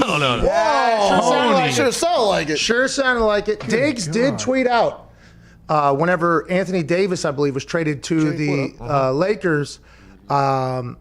Diggs was like, if the Lakers win championship, I'll shave my entire body. Like, kind of like, this ain't going to help. Doesn't matter. Because remember, a year before Anthony Davis started playing for that team, LeBron was showing up drunk to games. Oh, yeah. You remember that? It was like a year off in Los Angeles for all of his hard work. He was in the finals every single year for the first, 35 years of his career. Then last year, he just got to hang out. He was walking with wine. And then there was games happening where they would roll the ball to him on an inbound pass, and he would just look at it and let it roll right out of bounds. Yeah, awesome. And then in the middle of the first quarter, down like 10, he would just do fadeaways from half court. It was very obvious that LeBron was like, all right, let's just go ahead and enjoy this year a little bit. And then bang, right back to a championship. Diggs didn't respect or give enough credit to LeBron James's athletic ability coming out of a year off, basically, of playing fun basketball. And they win a championship. Diggs still has yet to shave his whole body. So you're right, Nick. I completely forgot about force majeure. True. That is something I don't know if the internet fully understands, but I like that little clause that you threw in there because that has fucked over a lot of people during this whole worldwide pandemic. Force majeure. Here it is, at Tone Diggs. I'll shave every hair off my entire body if the Lakers win a championship next year. Oh, so this upcoming season is what you were saying. I can read you the clause of force majeure. Oh! Wow. I did not remember the next year thing. Me neither. Did you edit that? Yeah, I did. No, there's no edit button on Twitter. By the way, everybody's mad that Fleet happened. Don't be mad, okay? Fleet's the best thing to ever happen to social media. Yeah, it's very elementary, and I mean, it looks like an app that would come out maybe like 15 years ago before we even really knew how to do anything like that. And everybody else's that does the exact same thing is much better than that one. But Fleet's going to figure it out. Okay, this morning I can at people now. Yeah. Yesterday couldn't do it. Huge development. Yesterday couldn't do that. So now things are getting going, I think, in the Fleet world. But everybody's like, give us an edit button. Give us an edit button. I don't think you can do that on Twitter. No. Because, you got terrible people out there. I think everybody that wants to be an edit button, add an edit button, are people that make a grammatical error and they get upset that a tweet that in which they spelled a word wrong that they would never ever spell a word wrong. Maybe the auto corrected it and it kind of makes them look stupid or whatever for doing that, or if it's wrong there, or something like that. I can understand that because it does get frustrating, especially if it's been retweeted a couple times and you're better. Hey, I'm better than that. You know that. But if you get the edit button in the hands of people that aren't just looking for grammatical corrections, they can change the message that was just retweeted 10,000 times and is on a bunch of people's Twitter. And so I don't think Twitter will ever have an edit feature. Now, granted, maybe it should be like one character. Like you can go in and edit one character or two characters so you can't change an entire message. So that's something they should work on for sure. But I'm tired of people bashing the Fleet in lieu of an edit button, okay? Yeah. The edit button is, unless it's one or two characters, is potential a weapon of mass destruction on social media. Give it a chance to grow. Yeah, exactly. Take some time with Fleet, Yeah. I mean, they didn't, by the way. They surely didn't, but you should. Okay? You got caught in a pretty big Fleet. Oh, no. No. Ty got fleeted yesterday. You got fleeted bad, dude. Listen, you always have to be on your feet and on your toes when people are around you fleeting. But no, I told you, banged my knee on the edge of the table the other night. It hurts really bad. So, I had to get some fresh CBD in my system. You were smoking dope. No. It was CBD, but it did look like he was. It may have looked like it. Yeah, it did look like he was on the dope over there, but it was just CBD. I assure you it was CBD. I was not on the dope. How was your knee? It still hurts like hell, to be honest. But, it's what happened?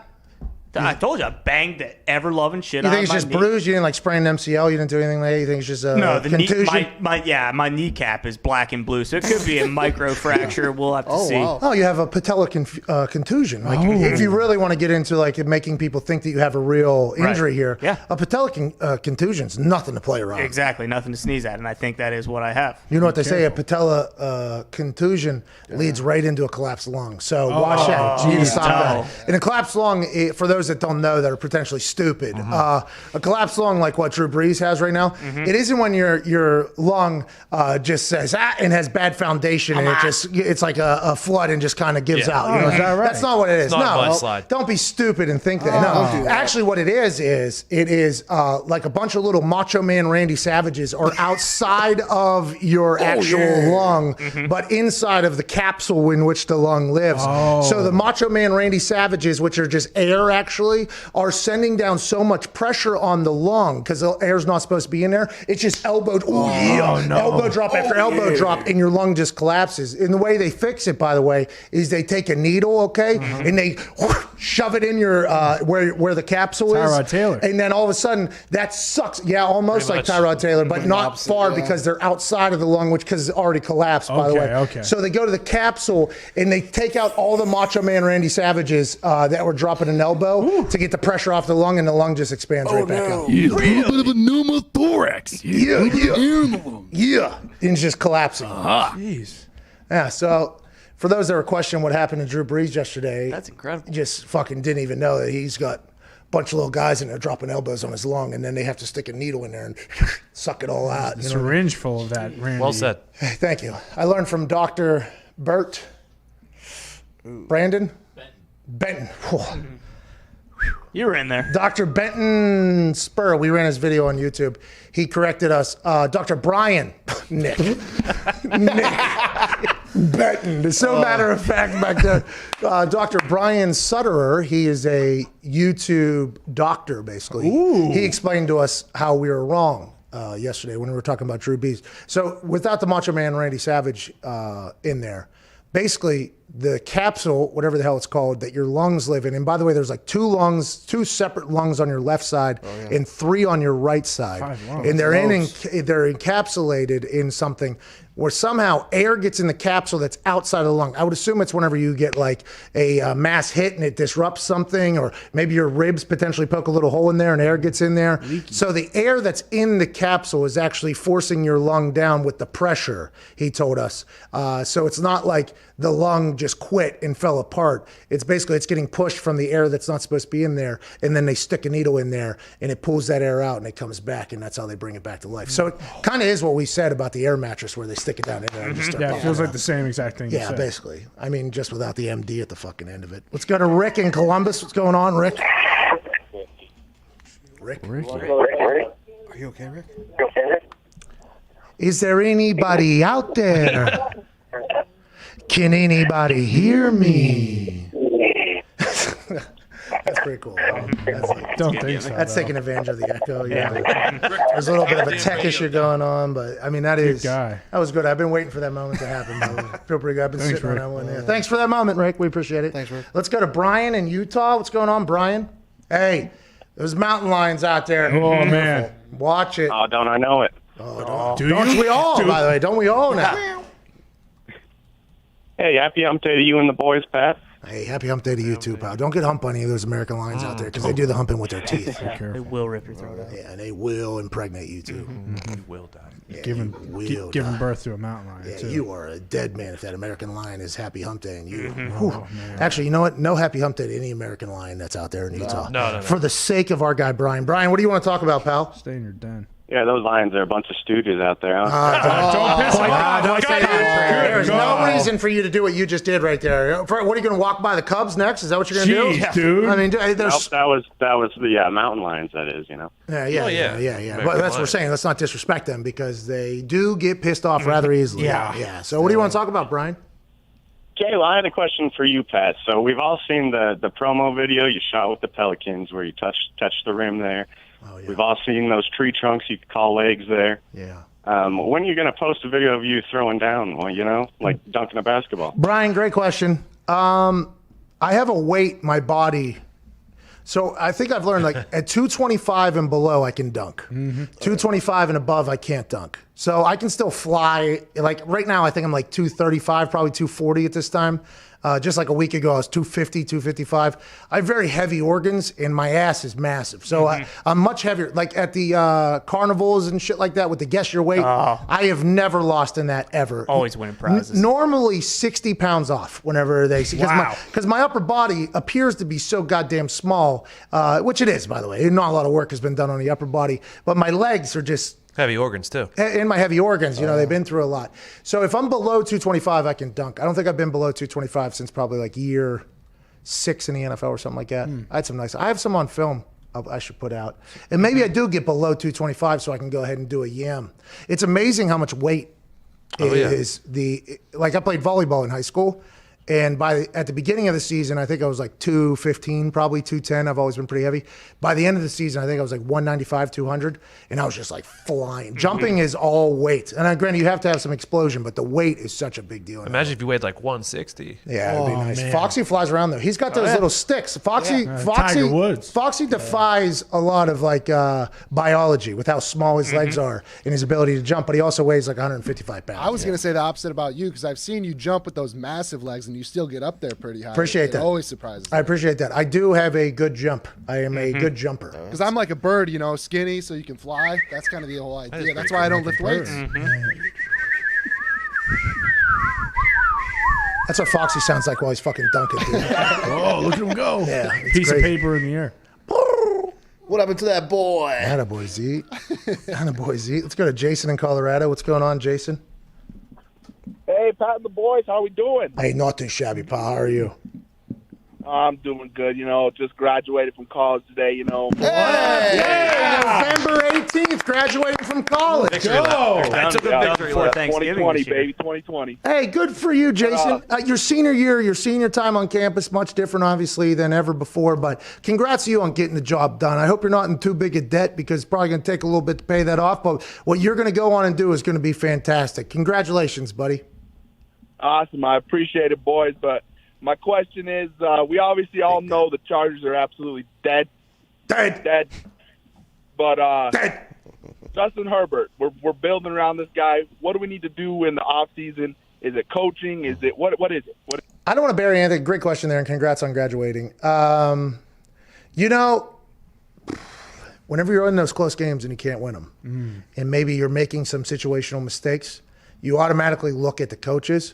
But I think the players all have to mature another year too, So it's like, I don't want to bury just the coaching where there has been obvious situations that have happened where you're like, Anthony, you can't let your team do what they just did, especially with the trend that you guys have been on here. There's things that you should be probably overemphasizing, like, hey, situational football, we got to do this, we got to do this, we got to do this. Now, granted, the Dolphins came out and beat the hell out of them, but a lot of the games have been games where they should win it. And I think Herbert is the right player to build around. He can run, he can throw, seems to be a great leader. I assume there's going to be decisions that have to be made on the roster, especially with the salary cap that's about to be cut, because I think they paid a couple of people on the defensive side of the ball a lot of money.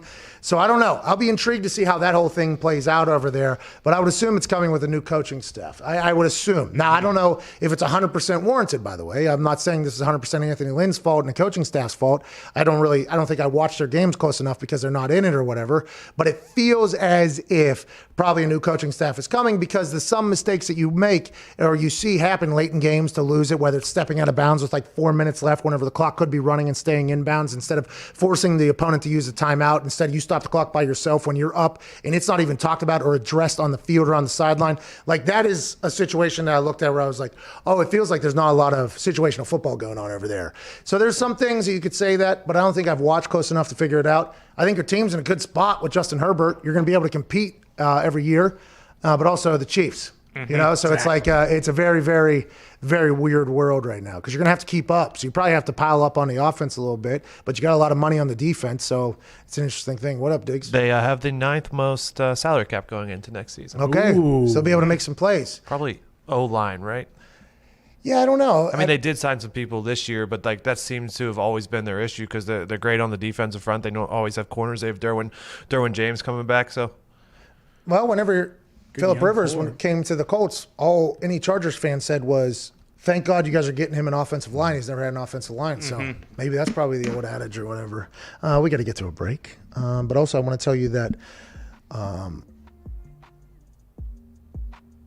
There's no way I'm supposed to read that, am I?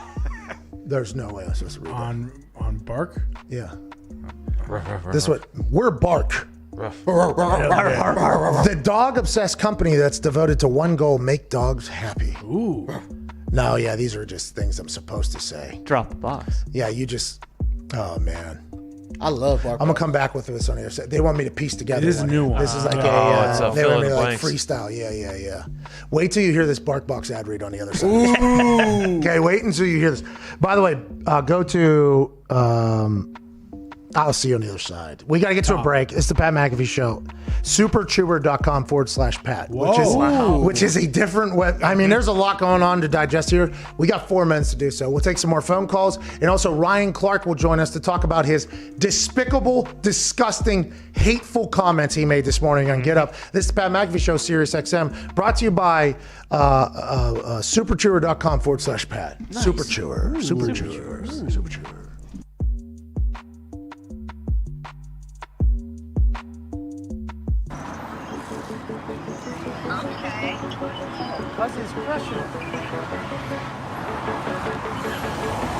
Okay.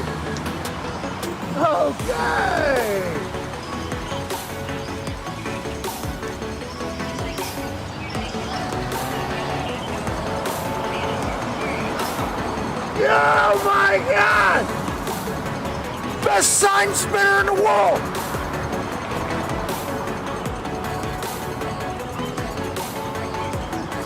At least now he says, that was unbelievable. Bro, thank you for what you just did right there. What's your name? Mike. Mike, where are you from? Right here in Los Angeles. That was fucking awesome to watch. Good luck out there. They should be paying you more. Tune in for the World Sign Spinning Championship in Vegas. There's a World Sign Spinning Championship? In Vegas. Are you like a national, are you a champion? I rank. You rank? What do you rank? I got 8th in the 2013 Olympics. What do we have to do to get better? How do we get to first place? What's the new move? What's the new move? Maybe light it on fire. Yeah, well, the newest move I have is this one. Oh! At least now! Oh my God! If I was getting to the end with the kickflip, I don't know how you're 8th in the world. You should be number 1. And if I was leasing a place, I'm fucking coming here. Oh my. Aaron today said that Sweet basically Jesus. Scott Stapp launched the career for Aaron Rodgers. And Scott Stapp then replied to Pat's tweet about it. So basically, Scott Stapp is now in our lives. Yes! Woo! Well, I just heard the news today. It seems my life is going to change. I take it on. I take them out my side. I'm hearing on and all my faith with arms wide open. That's incredible. That, What a boys, good we day. did it. Hey, let's welcome him with arms wide open. We do. Scott Stapp, this is an open invitation. Whenever you want to come in. We love you, Scott. We love We love you, Scott. Love you, buddy. We love you, Scott.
I didn't think I could continue to be an FCC-regulated person without really hitting my max potential. And that's why he's with us. I love it. The Pat McAfee Show on Mad Dog Sports Radio, Channel 82. There's a dog company out there called Bark, and they are obsessed with making your canine, your fur baby, your dog absolutely ecstatic at all times. Yeah. You've heard of Bark Box. Obviously, the Bark Box is something that shows up at your house every single month, and it's a bunch of chews and toys and treats that can make your dog be the happiest dog on planet Earth and the moon. Now they want to introduce to you the Super Chewer. Ooh. You know those toys that you get for your dog that once your dog takes one little into it, rips apart and there's fluff everywhere? Oh, yeah. Well, say hello to the Super Chewer, the more durable, awesome toy for your dog to be obsessed with for the time being. Yes! It's a subscription for dogs that love to chew. 2 durable toys, always fluff-free, made of tough rubber and nylon. 2 full bags of allergy-friendly treats, and 2 meaty, all-natural chews for your dog every single month. This is the Super Chewer box from Bark Box. Yeah. Right now, you get a free extra toy in every box, which is an $84 value for the year with these super rugged, tough toys, plus free shipping whenever you go to superchewer.com/Pat. You'll get an extra toy. Get a Super Chewer box plus an extra toy every single month. $84 value plus free shipping when you go to superchewer.com/Pat. And for dogs that aren't, as aggressive or whatever, also the Bark Box, absolutely amazing. Yeah, incredible. All dogs welcome here with the company Bark, which is a dog-obsessed company. Both the Super Chewer and the Bark Box can be yours. BarkBox.com/Pat. Superchewer.com/Pat. You got a tough dog, get them some tough toys for their awesome life as your pet with Bark Box and Super Chewer. Woo! Still don't know if that's right or not. Said I was going to do research on it during the break. I did not. Okay. That's fair. Kind of spitball there. Yeah, hand up here. I would like to be 100% honest with the listeners and viewers that that was the same exact attempt that would have happened before the break. So the teaser was kind of a boy who cried wolf situation, but I want to let you know we got through it, and superchewer.com is awesome. Play the cards are dealt. Yeah, speaking of awesome, the man joining us now is normally awesome on television. Normally, yeah. Yeah, normally pretty cool. Normally has hilarious things to say, insightful things to say, great storyteller. Okay, this man takes people on a ride when he's telling stories. Awesome. He's one of our favorite personalities on all of TV, not just the sports TV. But this morning, like every good personality, said something incredibly dumb. Ladies and gentlemen, Ryan Clark. All right, Ryan. There he is. There he is. How's it going, Ryan? How's it going, RC? Bro, I'm doing well, man. I got to talk about people who kind of wear football uniforms but don't really play football this morning. But I did shout out one of my favorite people who is kind of a part of that group. You could actually say he's somewhat of a brand ambassador. Just saying. Yeah. And this guy is athletic. He wore wristbands. Yeah. Even I think at some point gloves. One glove. Thank you. Yeah, one glove. And so, he was just very much like his attire was almost a football player. So was he. Okay. So was he. He was real close. Yeah. If they ever had one, he would have been the guy. So I got to talk about that this morning. All right. I appreciate the compliment, obviously. And I was kind of torn, okay, because you told a half-truth there. You spoke incredibly good things about me. And by the way, as soon as it happens, my Twitter account gets loaded with it. I mean, it is as soon as it happens. Anytime something is kicked well, punted well, a punter fucks up, a kicker messes up, my timeline gets loaded. And then when there is slander on ESPN, it happens immediately. So I heard that thing literally, even though I wasn't watching at the time, I was in my car driving down to the office. And when I got to a red light and I was stopped, obviously, I heard about that almost as soon as it came out of your mouth. And I listened to it like twice, okay? And then the boys sent it into the group text. Obviously, it goes through the group text, and now there's a lot of reaction. I'm like, I don't know what to do here because, okay, I'll have to agree with you in this particular case about specialists not being football players. In between the ears All right. I do believe our brain and our mentality towards the game cannot be that of football players because we are not reactionary. Okay. This is not something where you can make it. It's more like a golfer, a pitcher, something like that. I would say the mentality of a kicker punter can't be one of a football player. You probably won't be a good kicker and punter for long enough because it's a much different mentality. But let me ask you a couple questions, Ryan Clark, shall I? Mm-hmm. Let's do this. Ryan, have you ever tackled somebody on a football field? Yes. Okay, that's one part of football. Okay, there you go. Yeah. So. No. Don't you just flip this now. Okay. All right. Going though, Pat. Have you? Listen. No. You had your moment in the sun, in the worldwide leader, Listen, Ryan. And you can stop all your homeboys in the back.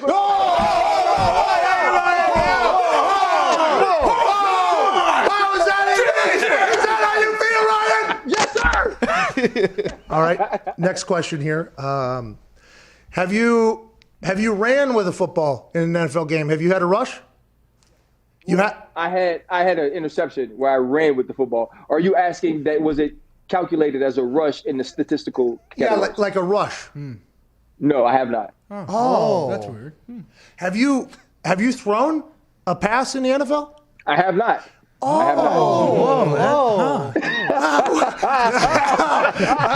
That's very interesting. Have you scored in an NFL game? I actually have not. Well. You see, there's a lot of things I think that make up a football game. You know what I mean? Like tackling, running, passing, kicking, blocking. I mean, there's a lot of things there. I've done them all. I've done every single one of them. You've done what? 2 out of the 7 probably. Who's more of a football player, Ryan? I would like to know who is more of a football player, Ryan Clark? The person that doesn't have to write a list to show people that he's a football player. That's easy. I agree. Hey, listen, it's a hard thing to defend. It really is. It really is, especially going against. I've always said this, like if Greeny would have chimed in there, and I love Greeny. Everybody knows I love Greeny. But if Greeny would have chimed in there and been like, "Oh yeah, you're right. He isn't a footballer," I'd be like, "Hey, Greeny, hey, shut the fuck up, okay?" But guys that have played in the NFL. I mean, I think I am very self-aware enough to know that, like, what we do is so much less stressful, so much less physically demanding, mentally demanding, everything like that. So anytime an NFL player comes out and says, like, well, he's not a football player, I'm like, well, yeah, he has every right in the world to say that. But whenever some high school hero says it, I'm like, you're a high school, but I would have played your position and every other position. But you know what's crazy, though, Pat, what's honestly, like, when you start doing those things, you just get to going, especially when I'm doing, like, explain your tweet. Right? Like, I don't segment, write it. By the way. Yeah, like I'm just coming off the head. You know what I mean? And so I said it. And the reason I mentioned you was right after I said it, I was like, but dang, Pat's kind of a football player.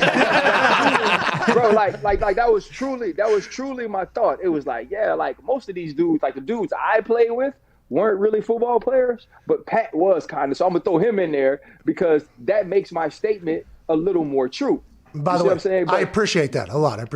Bro, but Pat, I remember one time, dog, this is when we had Sean Sweetsham, Greg Williams was our long snapper. Greg Warren. Greg Warren. You didn't even know his fucking name. Skippy Ray. Greg Williams was my coach. My bad, Greg Warren. And so I can't even remember who the punter was at this time because, we rotated punters. We were never great at finding one of those. Pretty windy. Bro, I walked downstairs. We've been in meetings all week. It's like a tough week, bro. Like, we lost the week before. I believe we had probably lost 2 in a row. It was just a bad week, dog. And I walked downstairs. We're coming from the meeting. They just went off on us. And these dudes are on their computers. Oh, no. Right? And so I'm like, well, dang, one, who even knew they had Wi-Fi in here? I was like, 2, how in the hell y'all been downstairs so long? You on your computer. So, but I thought to myself, you know what? They could be watching film. They could be watching their kicks at practice, because they're football players. Focused, yeah. And Greg leans over to Sean and tells him about this stock that he had that was earning money. Now, Pat, this the work day, bro. Day trading, It's the work day trading. Yeah. And that was the day that I clicked out and I was like, you know what? These dudes ain't like us. You know what I'm saying? Like right now, I'm stressed out because I got to tackle Adrian Peterson. Me and Troy sitting here talking like, say, bro, are you going to cut him?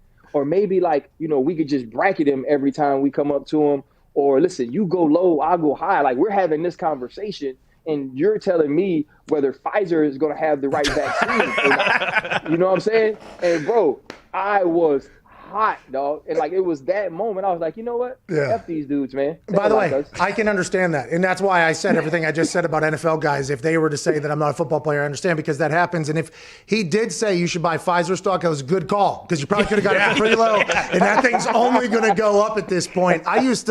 We had cornhole in the locker room, right? We had cornhole in the locker room. And how much film can you can't. Literally, how much film can I watch? How many reps can I have? So guys, they'd get like a 10-minute meeting or a 10-minute break from their meeting or whatever. And I could tell it was a bad meeting. They just got out. Like everything went very bad there. And I'm in there. I'm like fucking just sniping like 4 in a row. 5. And I'm like, here we go. And AQ like one time walked in and he's like, I fucking hate you. And I'm like, whoa. I just made 5 in a row. We have a little bit of respect. He's I got to go back in here and get yelled at, okay, for the next 45 minutes. What are you going to do? I'm like, I'm probably going to make 6 in a row. I mean, I'm going to have a little bit more. Like, I'm on a roll. So I understand it completely. And we have a lot of respect for you. But it generated so much attention on my Twitter timeline. Had to have a chance to talk to you about it and tell you that we appreciate the hell out of you and it makes a lot of sense. But let's talk about this Pittsburgh Steelers team real quick before we have this hard out in a couple minutes. I know you're probably pretty busy. Talked to Ike Taylor. He gave us some things about what Mike Tomlin is saying to the team and everything like that. You think this team can run it? You had the Chiefs at number 1 in your top 5, so that would mean that you see the Chiefs representing the AFC in the Super Bowl. So what do you think? You think I think they can run it, right? So if you look at it, what Mike T is doing is what he has to do. So if you're a coach and you are winning, you have to focus more on the negative. Right, because it's about keeping level heads. It's about keeping humility. So he needs to make sure they're seeing where they could have lost, or they're seeing why these certain games are close. So that's the first thing. And then now the next step is how we prepare for each week. The rhetoric about the Jacksonville Jaguars was purposeful, right? And so the Pittsburgh Steelers were focused because now you beat the Jags, you beat the Ravens, you have a long week, and now you're in a place where you can try to run the table throughout the rest of the way. And you think the Buffalo Bills game is going to be an important one. You got to go to Buffalo, Indianapolis Colts, go to Pittsburgh, and then you see where you are going into the last game against the Cleveland Browns because you're probably still going to be battling with the Kansas City Chiefs. And maybe they have 2 losses at the time and you can rest. And so I think they can run the table. But what we've seen from this team is they've had their bad days, like all teams do. They've never had a day bad enough to lose. And I think that's important for people to understand. I keep Kansas City at 1 because I, like most people, am enamored with Pat Mahomes. I think he has a I'm not going to let us lose type mentality, at least when it matters. And so that's why they're my number 1. But the Pittsburgh Steelers right now are playing some of the best ball in football. And I think they're, right there in the mix to be a Super Bowl champion. Only undefeated team left. Not easy to do it. I mean, this is the longest win streak to start a season the Steelers have ever had. Ryan, we appreciate you, man, so much. My man, have a good one. Just fucking take it easy, though, huh? Come on. All right? You know what I mean? Just take it easy. Hey, I mean, on you, always, bro. The rest of your folks, they got to get it how they live. Hey, do you sit in that seat for 7 hours a day, by the way? It's pretty, bro. So Monday, I sit here I start in the morning at 7. So I'm here from 7 to 3 or 4. I get a break. Then I sit down to watch the game, and I'm back in this seat at 11:30 p.m. Well, I'll tell you what, you're doing a great job, but I assume that at some point that chair is going to get uncomfortable. Ladies and gentlemen, Super Bowl champ Ryan Clark. Thank you, man. Thanks for joining us. Hilarious. Because while watching it, I actually saw him do what I do a lot. Whenever you make a statement, you immediately think of what people are going to say to counter your point that you're making. So you have to cover that as well in that whole. And even that Irish son of a bitch that's on this show. That was awesome. That's a real thing, though. I think I've had enough self-awareness to say that. If NFL guys and players that have played, like even college guys or whatever, you get it. If you've played other positions, like, yeah, go ahead, dude, do whatever you got to do. I very much understand. But if you haven't, go ahead and take it easy. All right? Go ahead and take it easy. Because although I haven't done that level of it, I've done it, I don't know, probably 100 times better than you or more than you. So go ahead and back the fuck down, fella. Looking at it from big picture, too, pretty genius by the specialist to be investing at that point in their career when you think about it. I've heard all those stories, by the way, and that's why I had to start promoting the brand a little bit differently. You know what I mean? Because there's a lot of bad stories that have been told about kickers and punters for a long time. And there's probably a lot of that that's still happening. You know what I mean? Yeah. But there is a brand of kicker, punter, snapper out there, trying to at least change the narrative a little bit. Yeah. Okay. We very much understand that we have a very lucky job here. We're going to try to work out. We're going to try to be as athletic as possible. And we're going to try to take advantage of what we got going on and be good teammates, which is the biggest deal. Because back in the day, whenever you talk about that type of stuff and you're rubbing it in people's faces, now granted, me and AQ have a great relationship. You're not being a great teammate at that point. No. Right? And that's what I think a lot of kickers, punters, and long snappers just want to be as a good teammate. We understand our role here. We're going to bring energy. We're going to be a good teammate here. Poor Greg Warren was the long snapper there for 12 years. Ryan didn't even know his name. Greg Warren got shot. He was called him Greg Williams. It was when I was in high school. I think middle school. 05 to 08. Yeah. Or sorry, 05 to 18. Yeah, he was there long. I was in high school and in the NFL with him for numerous years. Still there. Great long snapper. Oh, yeah. Brian Clark. Had enough. I'm not even going to remember this guy's name. There's some Herbert news. Is that what you said? What? What is it? We got 10 seconds. What? Someone got a haircut. Oh, no. Jeez. No, that's got to be fake. That can't be real. Yeah, no. That is his high school scout.com photo. Oh, we'll react to it in the third hour. You got 6 minutes. Go take a shit. Wow.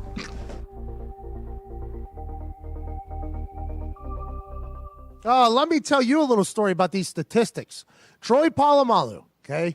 Fucking Troy Polamalu. So we had a fake for the Pittsburgh Steelers that was a 100%er. We didn't even have a cancel the goddamn play because it was 100%er. If we ever end up in this situation, inside the 7-yard line on the left hash, it is a 100%er that the C gap will be wide open and we will just part the C to the left. It'll be a touchdown. 100%er. We're playing in Pittsburgh, the city I grew up in. I grew up in Pittsburgh. I won the punt, pass, and kick national championship, AJ. National championship, AJ. Congrats. AJ, did you ever win the national championship, punt, pass, and kick? I think I got 3rd or 4th out of 4 at the Nationals. I'm proud of you, man. Anyways, so we're there in that stadium, okay? A lot of McAfee's in there. A lot of McAfee's in Pittsburgh. I'm going to score my first fucking touchdown, night game, Sunday Night Football, I believe it was, right here, touchdown. We get into that situation, and I'm like, holy fuck, this is really going to happen. We're like on the 6, on the left hash. It's 4th and goal now. Field goal team's jogging on. I'm like, well, fuck, it's about to, I'm ready. I am ready for this to happen. So I get out there. I get down. Vinny's like happy for me. Vinny's like very excited. He's like, let's fucking go. Like Vinny's excited for me at this moment. I'm like, here we go. So I make the call. I forget what it was. So I start saying it, right? And everybody's looking at me like, okay, bright eyes. Here we go. Let's get after it. Offensive linemen are dead ass tired. They do not want to be in the middle of a field goal anyways. So they're just like, all right, I don't give a fuck if you die here, but this should work. Let's get some points. And all of a sudden, I go through my cadence, I call it, I get down, and Troy Polamalu's fucking ass goes ahead for however long his career was at this point. I think it was like 9 years or 8 years at this point. Not a once has he ever gone to this side of the field over here to the left and stood right in the C gap. Never. He lined up exactly where he had lined in film 100% of the time. And then as soon as I got to like the second cadence right before set, he just bounced his little ass right over to the C gap. And I like stopped everything I was doing and I literally just looked at him. And I gave him like a, what the fuck are you doing, man? Like, why are you there right now? And then I stood up and said, we are kicking it. We don't have it. We have to kick it. We are kicking this. And then I get down, and Vinatieri kicks it, and I jog off the field, and Chuck Pagano comes running up next to me. He's like, hey, good job. What you see? I said, what did I see? Polamalu just fucking went right into the goddamn C gap. What did I see? What did I see? And he goes, okay, sounds good. Good call then. And good call then. And then Vinatieri's like, hey, way to go, buddy. I'm like, way to go? Are we not going to talk about how big of a fucking asshole Troy Polamalu is for what just happened right there? So that's. I saw the angel of death waiting for me in the C gap. It's unbelievable. What, you thought I was going to run him over? No way. He's probably going to strip me and score a touchdown the other fucking. That's Palamalu, bro. That ain't just your backyard football with your son. These are professional fucking athletes. He'd probably jump over the lineman, pick me up, and run me into the other fucking end zone if he wanted to. That's what he would have done. The hard-hitting safety of his generation, too. I mean, Ed Reed, great cover safety. I don't know that you would have feared him, but Ed Reed, I would have feared Ed Reed. Yeah, if I saw Ed Reed in that C-gap, absolutely. Reed, boy, the best safety you ever seen, boy. I ain't doing shit to Ed Reed. No, Ed Reed would have made the tackle. I'm saying that Polamalu would have shaved years off your life. Oh, my God.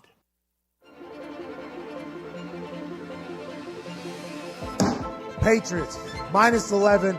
Hammer that thing as hard as you possibly can. I am a guy that moves lines with this bad boy. You know, me and this guy here, this hammer, we've been making money together for a long time.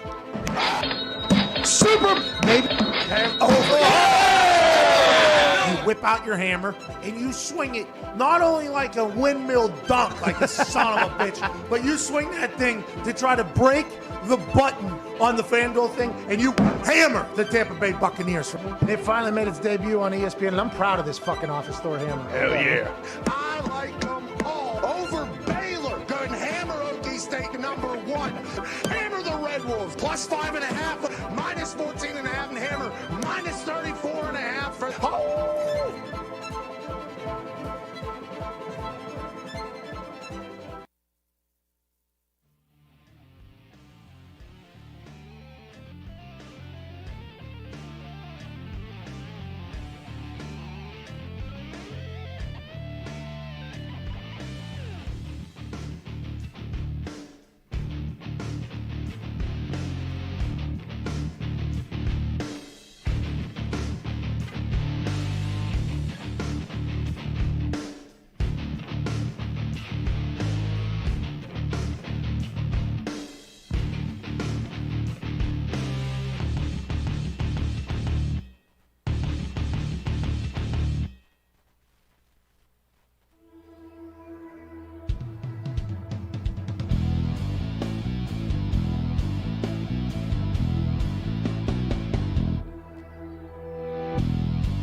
The Pat McAfee Show. There will be no rules for our guests, for us, for the things we can talk about. Speaking his mind. I've never had a problem expressing my opinions or my thoughts or anything like that. While being relatable. I haven't had that manufactured fake-ass celebrity that a lot of people have whenever they go on those big networks. I've had a chance to really build my crew, build my following, build my audience. And ridiculous. What am I supposed to do? So I'm supposed to look at something that I can definitely afford and say, nah. Is that what I'm supposed to do? The Pat McAfee Show starts in 3, 2, 1. Good day, beautiful people. Hour 3 on this Pat McAfee Show, Wednesday, November 18th, begins right now. Great beat drop there by Twine. We appreciate that, pal. Joining us now, we got two absolute legends of humans.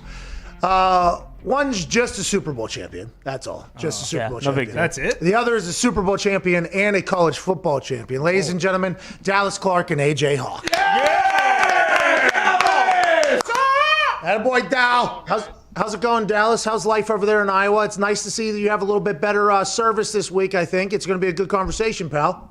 Well, they heard that I was on your show, so they told the mice to kick it in high gear on the wheel to get a little more electricity over here in Iowa. So we appreciate it. We can't go too long because they get tired. They're not in shape for this. Well, I appreciate you joining us again. Every time we talk to you, it's awesome, and it's a great conversation. Have you been watching this Colts team since last time we chatted? They might have a team here, Dallas. Hey, the Colts might have a team here. You know why? The defense is so damn good, it feels like they can keep them in any game, but obviously got to test this weekend with Aaron Rodgers. Well, anytime you go up against the Packers, that's always a test. But, they've shown some human ability. They're not invincible as they were looking earlier in the year. So definitely going to be a good matchup. Phillip has that offense running really good. But I think you're exactly right. That defense, I mean, they're hanging their hat on that defense. They are really building on from last year. You know, I think they're kind of making a name for them, but really solidifying it this year with just the ultimate play of the pressure and obviously the defensive backs just really hawking those receivers, and it's been great to watch. And I think with that AFC South, it's just unfortunately it's not as competitive as it was the last couple of years, where it was really fun to wear Houston and Jacksonville. I mean, everyone. It was a race to the end, but obviously it's looking like Tennessee and Indy right now. But all these games are getting bigger and bigger each as the weeks go on, right? Yep. Yeah, they do. And Dallas, when you got drafted by Indy, first round pick, we know like you come in, have an impact right away. How long until you felt comfortable in that offense with Peyton and everything you guys would do at the line of scrimmage and everything they talk about? 3 years and 2 games, AJ. What if that was the literally, answer? I mean, I kid you not. I mean, I felt like, coming into that third year, going into training camp, it was like one of those, just like, hey, what's missing here? Oh yeah, me freaking out about not knowing what I'm supposed to do. It really, and then just talking with the other guys, Reggie Wayne, phenomenal story with him, where, I mean, I think they wanted to cut him his rookie year.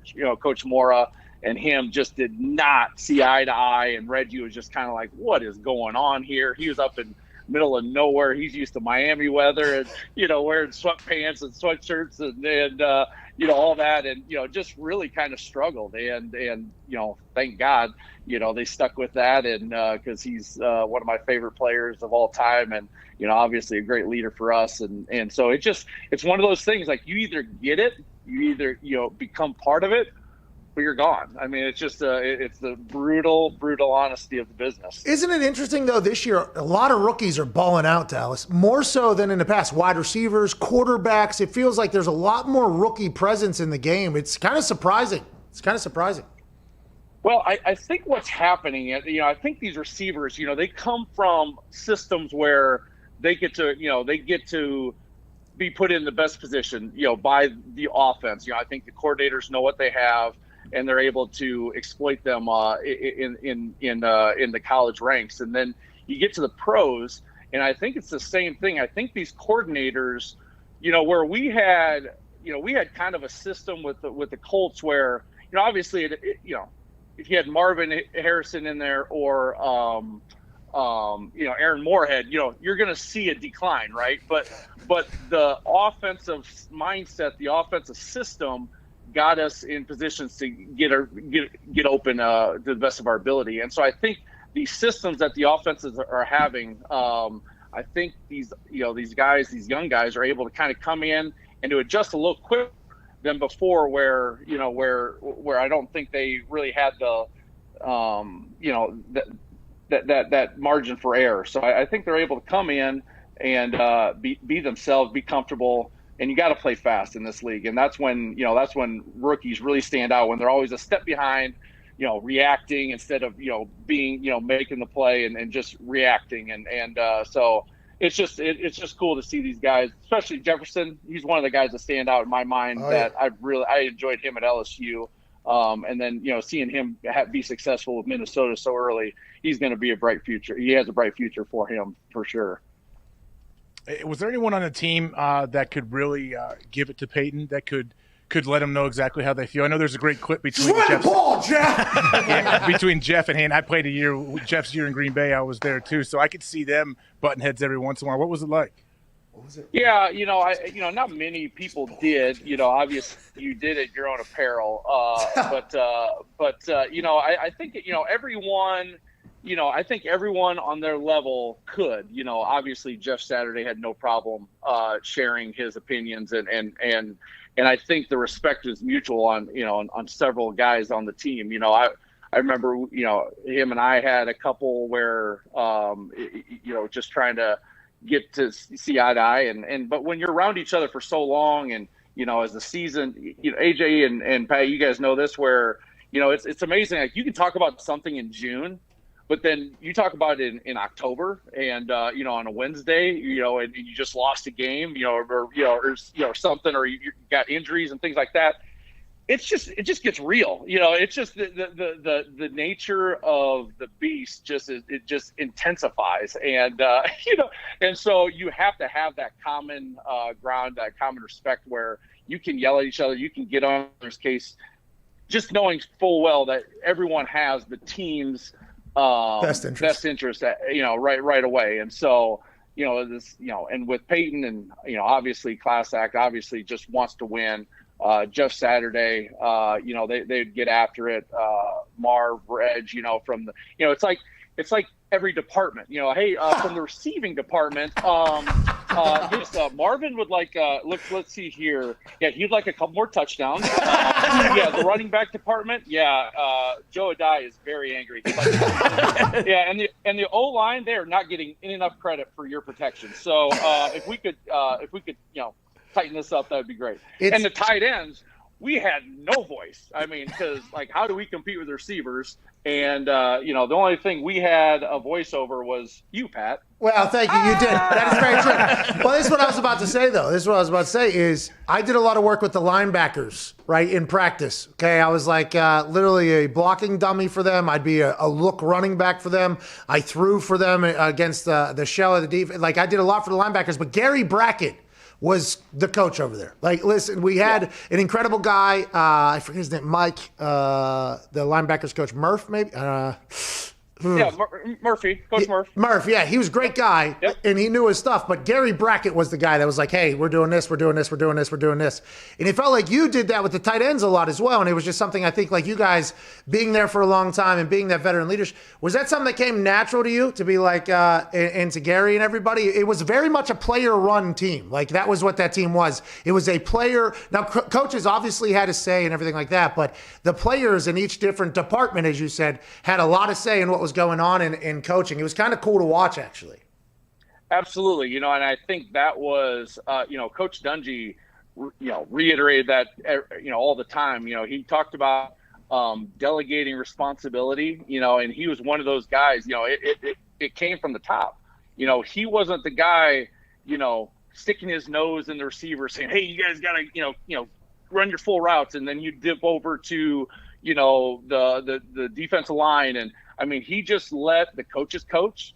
He let the players play, and really kind of gave that just that sense and created that environment where everyone kind of had a voice. Obviously you had to back it up. I mean, we're not just letting anyone just spout off and think that they have the next great thing. I mean, it had to make sense. But really, it was a comfortable environment where we could kind of if things got a little annoying or things got if we could just alter a few things. And, I think that voice was heard. And Coach Dungy was big, with practices, if we were, getting beat up or, if we had to go on, shells or not go full, obviously Howard did and Tom Moore would be, the old boys would just be pissed off and then, bickering and, oh, you guys are so soft these days. You'd have to put up with that stuff. But, it was just that common ground of just that common respect for everyone. And I think it was earned. It was earned. Obviously I didn't come in. I mean, I didn't say boo for the first 2 years. I just watched, and it was amazing watching the great leadership that we had on our team. Hey, I know it's a weird subject right now, but is Iowa going to be a different team moving forward without Chris Doyle? I know he's for so long building players up in the weight room, developing them. I know he's not there anymore.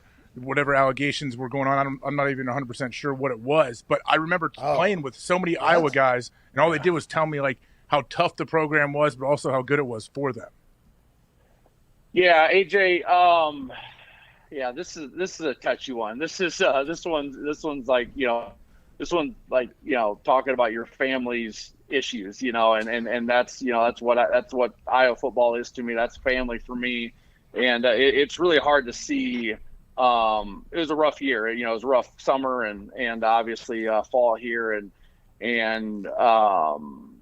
things had happened and had to happen, didn't have to happen. Obviously everyone, no one knows the full story, and the people that do obviously do, and the people that are in the building. I think it seems like it is getting better, and I think players are feeling comfortable and feeling good. And obviously the product is good. I mean, they're getting better each week, which is kind of what college and football in general is all about, is just improving from week to week and kind of putting one block on top of the other, and they're doing that. So what's happening behind the scenes, I don't know, but yeah, definitely a big mix up, definitely big changes.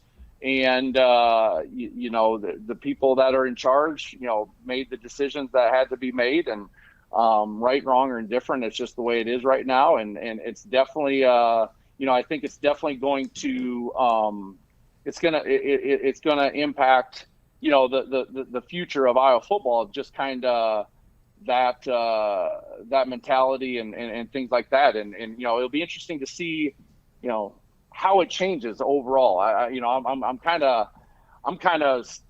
sitting in the front row as well, kind of watching myself to see what happens. And you just hope that the players, obviously at the end of the day, the players feel comfortable, feel good where they're at. It's a phenomenal school, phenomenal program. No better place to play football in the Big Ten. I'm sorry, AJ, but we obviously have different opinions too. But all in all, it's just, you just hope that those kids are just maximizing their experiences at the college level, because there's nothing better, and you just wish them all the best. Were you going to go to Iowa regardless there? It sounded like, and you were a linebacker for how many years and then moved over to tight end? How'd you go? How'd that figure play? I was a water boy. I walked on. I did not go to Iowa. I went to Iowa because they're the only school. I made a VHS, Pat. I know you don't know what that is, but a VHS is what was before DVDs. Yeah. It's a big, thick tape. I made a highlight tape, and I sent it to all the local D1 schools, Wisconsin, Nebraska, Colorado. I guess that's not local. But sent it to Iowa, and Iowa was the only one that sent me a letter back and said, hey, what would you mind walking on? And I know it was because my brother played at Iowa State. And I know that they wanted to get the guy, like, hey, his brother played at Iowa State, and now he's coming to Iowa. What does that say about their program? I know it was, because there's not, I just don't understand why they would look at my film and go, oh yeah, you should walk on, because it was okay, but thank God they did. But yeah, so I didn't have a choice, but out of all the schools, obviously that would be the number one to go to, and very, very blessed to go there. So yeah, you went from walk on to first rounder to Super Bowl champ to Pro Bowler. I mean, that's pretty. Hey, what a story! It wasn't really an A to B line. There's some detours, and very, very interesting. Got to, it wasn't just a map just laid out for me. Definitely had to get a few bumps and bruises along the way. What are you holding? I am scared. It's a golf club. It's called the iron? No, it's an unduffable. I bought it like 3 a.m. on the Golf Channel. You're not supposed to be able to duff with it. Turns out that's a lie. You can duff with this club. That's just physics. That's just geometry. There's not really a club you can buy at 3 a.m. on Golf Channel for $39.99. It's going to fix it. Turns out, every day you learn something new, Dallas. You learn something new. What do you got, Diggs? I think what that is, I think that's just security. I think that's just your security weapon now. Yeah. Well, the funny thing about it is, say hello to my little friend. And then if we really keep say hello to my little unduffable club. Yeah. Hold on, though. And got a baseball bat. This thing's been in a professional baseball game. I got a lot going on over here. Big sports show, Dallas. You guys talk about sports? Hey, you want to hear a great story? I got to go do batting practice at Citi Field.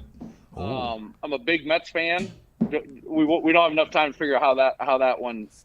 Living in Iowa, I'm a Mets fan, but Dwight Gooden. That's all I need to say. It means something.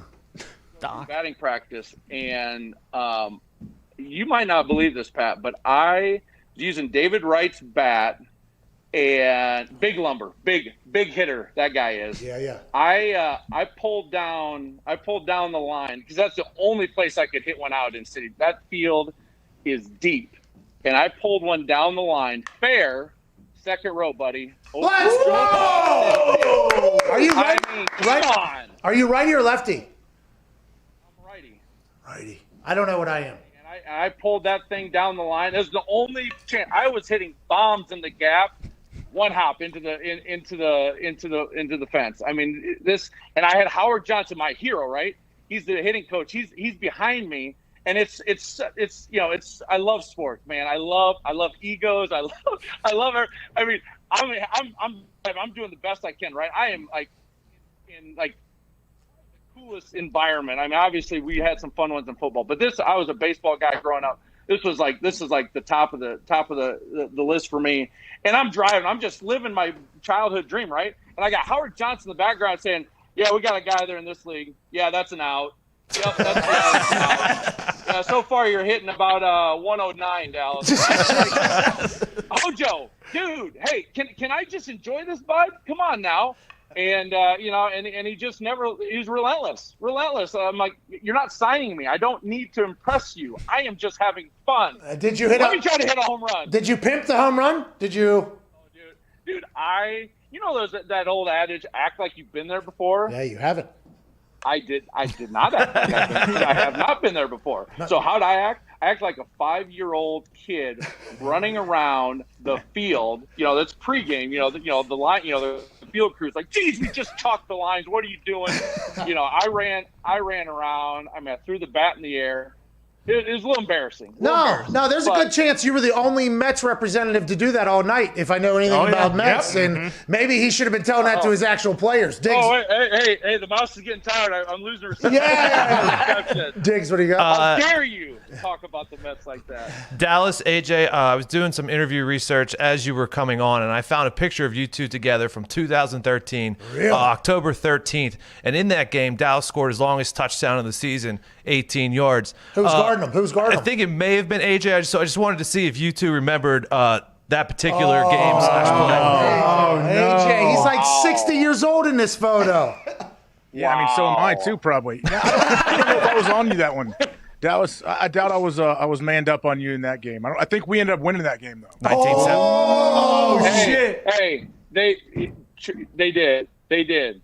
But what an experience. I mean, come on now. I mean, Lambeau, that's the place, right? I mean, AJ, to have you call that your backyard how special is that? Did you leap? It was in Baltimore. The game was, so what are you even talking about? Oh, are we at the Baltimore game? Mm-hmm. Yeah, I mean, we just checked. Did you see the photo there? I apologize. I have poor connect. I don't see you guys. Omar. I am not. This is Iowa. I'm sorry. It was in Baltimore. Talking about that game. Yeah. Yeah. Well, AJ, that would mean you're probably undefeated against. I have not beat AJ Hawk. I mean, hey, let's do like golf. I got to beat you in something. What can I beat you in? Yeah. I mean, come on. This is embarrassing. Anything, golf for sure. But I did catch a one-handed touchdown on you. Yeah. Oh, shit. Holy shit! Ladies and gentlemen, Super Bowl champ, future Hall of Famer Dallas Clark. Yes! Thank you, Dallas. AJ, that was fucked up. Diggs did that. The internet's so rude. You're probably playing catch up for somebody else, if I had to guess. It's okay. I think I had 3 sacks in that game. Oh, and you're the running back on that. Oh, man, I love those things. I love that so much right there. That little give and take right there. So compliment, subtle shot, compliment, subtle shot, compliment, subtle shot. That's the locker room, by the way. You just heard when people say locker room talk. That is locker. That is actual locker room talk. I was waiting for AJ to go, could you do it, Diggs? No, it's not my job, AJ. I don't have any issue. Hey, Dallas probably caught more than one-handed touchdown on me. So yeah, I don't remember the exact one that he may have caught on me, but hey, if it's only one, I'll take that as a good compliment. Hey, you're going to get got every once in a while. I mean, you just got to get yours more than you can get got, though, and obviously you've done that on numerous occasions. Did you guys ever run Tampa too?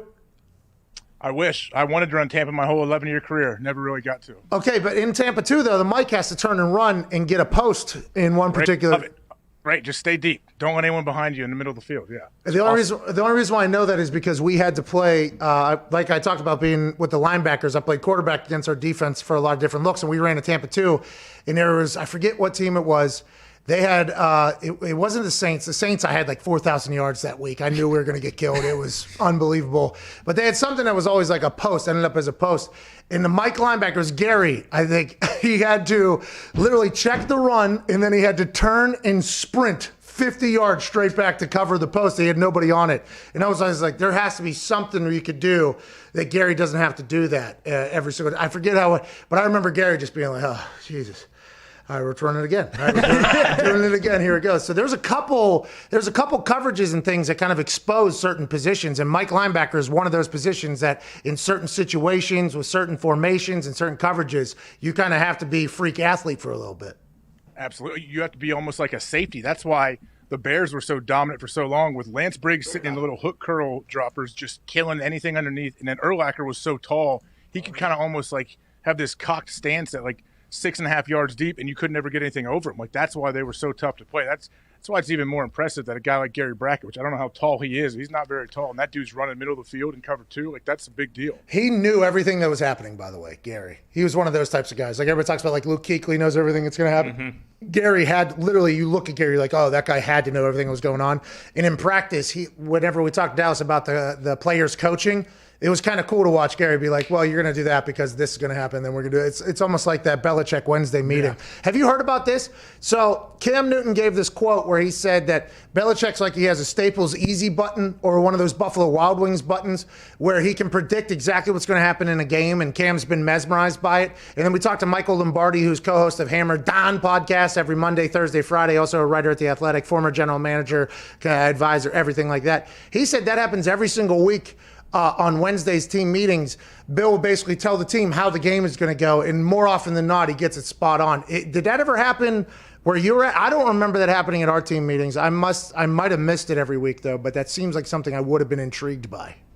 Well, usually it's something like the team meeting on Wednesday. Yeah, the coach will kind of lay out the outline of the plan, I guess, and kind of show you big picture things. And then when we would break it down offense and defense, and we'd be sitting there in your defensive meeting with everybody and your D coordinator, that's when he would kind of run through what the game is going to be like, what they're going to do, how the thing will lay itself out. But for Belichick to do that, and it seems like he's pretty accurate with these predictions. Do you think, though, Belichick is – I bet he is quietly super happy that Cam put this out there.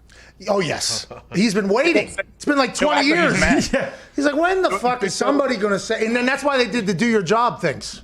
Because in the do your job ones, he's like, yeah, Belichick said we had to work on more two-point conversions. Turned out it came down to a two-point conversion. Like, that happened in there a couple different times. So maybe that's why, because for like 15 years it was happening and nobody was saying anything. And Bill's like, all right, listen, I'm a guy that just likes to work, all right? But at least somebody give me some fucking credit. I mean, let's do a goddamn documentary called The NFL. We'll do it. They'll fucking mic me up all goddamn year. I'll make sure we prove it to be right. That's crazy, though. And I bet you he's pumped about it. And that makes you think that they're in every single game, which, by the way, they are, no matter who's playing quarterback. It's unbelievable to hear. Speaking of coaching news here, before we get to a break here, AJ, there's been a report that has been disputed by other reports, but the initial report of a coach being fired on a workday Wednesday, by the way. Wednesday, workday in every NFL building, pretty big day. Could have been fired yesterday or Monday if it was going to be something maybe that you were planning to do. Middle of the season, still in it in the NFC East. Middle of the week on a Wednesday. Coach Colombo, who stands at 6'8", 330 pounds, offensive line coach, he was fired by Joe Judge. The firing was obviously something that was like, oh, shit, they're firing an O-line coach on a Wednesday. And anybody that's been in the NFL will be like, firing on a Wednesday is probably something that had to happen. Then Jason McIntyre comes out with a tweet and says, they actually fist fought, and he was fired immediately afterwards. Head coach and offensive line coach, 6'8", 330, one of the biggest humans walking this earth. Joe Judge gets right in his mouth, and then we said, well, he couldn't have got too close because social distancing, it takes all of us. So what we decided was a drop kick fight where they kept their mouths 6 feet away from each other, and they fought each other, and he was fired afterwards because they wouldn't want to do any social distancing infractions because the contact tracing or whatever, so there's no way they actually fought. But to get fired on a Wednesday, something had to happen here. I'm intrigued to hear what the whole entire story is as we go forward with the New York Giants. Yeah, obviously something happened. For a coach to get fired during the season, something has to happen. Or just, hey, it's built up too long where our offense sucks, we got to fire a coordinator, something like that. But for a position coach, yeah, it tells me that something's been boiling for a while under the surface probably. And whatever happened this morning just caused it. I know there was also reports, they were going to bring in another assistant to be under Colombo, and he didn't like that. That's what caused the interaction whenever it happened, the altercation. Hey, it's still popping off on the internet right now, actually. Jason McIntyre, who put out the first tweet that there was a fight from his sources or whatever, he was then immediately debunked by like 7 other reporters. And here in this show, we like to say, well, he didn't get that from anybody, unless he just made it up, which could have happened, by the way, which people have done with stories in the past, I guess, to get a little bit of clout and notoriety. They just made it up. And then everybody's like, well, these 6 people said it wouldn't happen. I was like, well, who's telling them? Is that one person telling all those 6 people the same story? Jason McIntyre goes at Peter Schrager of Good Morning Football, who, and I would assume Schrager says an hour ago, so no fist fight at Giants facility, but certainly a disagreement today. Judge going a different direction with O-line coaching, and well, that decision wasn't received as warmly by all involved. No fight, though, Schrager tweets, okay? He's an insider. He works for Fox Sports, I believe. He works for Good Morning Football. And then Jason McIntyre, the man who originally tweeted this, tweets at Schrager and goes, I'd say the same if I wanted to work again on a team next year. 100% a fight. So McIntyre's source, he's either continuing to lie, knowing that he's lying, or his source is a very good one. And I would assume that Joe Judge and the Giants don't want people to know that they got in a fight. But if you're Colombo, would you mind if people thought that you potentially just got in a fist fight as a 6'8", 330-pound? And the story was that he won the fight as well, was initially how it was broke. I'm intrigued to see how this goes. Something had to happen for somebody to be fired on a Wednesday. And if McIntyre's right, he is going to flex on every one of these reporters for the next couple months at least. Yeah. This is awesome. This is New York, too, by the way. This is what you get whenever you're in the Big Apple, even though your team isn't that great. Well, I mean, even if you're Joe Judge and you realize, hey, I just fired my O-line coach, who was a great player in the league for a long time, too, Mark Colombo. I played against him when he was on the Cowboys. I remember how good he was, but you know, like, all right, I'm going to have to deal with some kind of firestorm. If I fire this guy during the season right now, the Wednesday, as you said, probably your biggest day of the week, your big install day. Some teams wear pads on Wednesday, others go on Thursday. You knew you were going to deal with something, but you didn't want it to, if you didn't get in a fight, I guess I would have instantly tried to come out and debunk that. Like, hey, man, no, we had a disagreement. We had to let him go. That's it. Like, we didn't fight each other. I don't have 2 black eyes. But I guess, has anyone seen Joe Judge? Like, does he have any marks? He might come out like, with like, what if he has a big mask on today? He just has full face mask on today. That COVID-19, it's a bye week. Oh, so wait, it's a bye week. That changes everything. Oh, never mind. Yeah, okay. It's not nearly as big a deal then. Yeah. Oh my God, I didn't know that. Should have done more research. Maybe he did just fire him. Oh no. Nah, they got in a fight. Yeah. I mean, it's still a big deal, but not as big a deal. Oh, Joe Judge should wear a neck brace to his next press conference. All right, we got to get to a break. 31 minutes into the show here, third hour. AJ Hawk will be joining us on the other side. We'll take some of your phone calls. We also have questions from other sports shows. It's a segment that Connor put together. Woo! We're a big segment show. I'm excited for me and AJ to have to go through the wrath of Boston Connor's segment. You have about 4 minutes. Go to the bathroom. This is Pat McAfee Show on Sirius XM Channel 82, Mad Dog Sports Radio.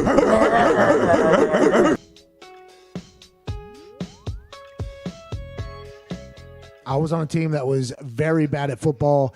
We almost were completely defeated until Dan Orlovsky showed up and got 2 big wins. We ended up almost losing the luck pick because Dan Orlovsky, everybody thinks they're going to get fired. Every player thinks they're going to get cut. Every coach thinks they're going to get fired. They try to pawn blame off on other positional groups. If it's the linebackers, they're like, we did our job. D-line can't do anything, can't stop it. There's a lot of that chatter, but it's a miserable existence. I mean, it's just the way it is. That's why you have to have so much respect for a player like Joe Thomas, who played a perennial all-pro career in a situation that was so negative and so terrible. I think if Joe Thomas got a chance and his knees let him experience a winning organization, I couldn't even fathom what Joe Thomas would have thought. I mean, life is just much better whenever you win. When you win, food tastes better. Drinks taste better. Sex feels better. Everything is better when you win. Winning cures all, they say. That's not just in the building and for a football team. That's in your life. Everything is just better when you win. And when you lose, especially when you're talking about some of the most competitive humans on earth, it is a nightmare. You got a lot of people trying to jump off the ship. You got a lot of people trying to figure it out. And whenever you're in a situation like that, it's just a full-blown nightmare for everybody. You got to think, when you get to the NFL, let's assume that the humans that make it to the NFL have had a lot of success through their lives. High school football, probably one good player, a guy who's going to make the NFL can lead a team to success. in college, if you have a couple good players that can make the NFL and make it to the Dolphins, even though the Dolphins stink, you're still going to make the NFL. Let's assume that team has had success. So then you get to a completely unsuccessful operation, a completely defeated operation, and then it's like, man, this is a whole new life for us. I'll never forget, I had a coach, special teams coach. I won't say his name because this is a terrible thing to say as a coach. We lost the game. It was back in the first regime. We were a good team. We lost the game. And everybody was moping, like people were not happy that we lost the game the next day. He was, you guys just haven't lost enough. That's what he said. Everybody looked at him and was like, yeah, no crap. What are you talking about, dude? Yeah, this is the winningest decade in NFL history here. Yeah, you haven't lost enough. It's like, you've lost too much, maybe. Are you just comfortable at this point? And that's whenever it can get a little scary. Whenever people are just comfortable just getting their asses kicked every week, that could be a problem. That's when the culture is probably a lost cause. That's when the locker room's too worried about playing dice or playing Boo-Ray or anything else like that. When that starts happening after losses, then you know you're in a bad spot. And I would assume that's not happening at the Dolphins, especially under Ryan Fitzpatrick's watch. But maybe it is. I don't know. But that is a miserable existence. I am not a fan of that.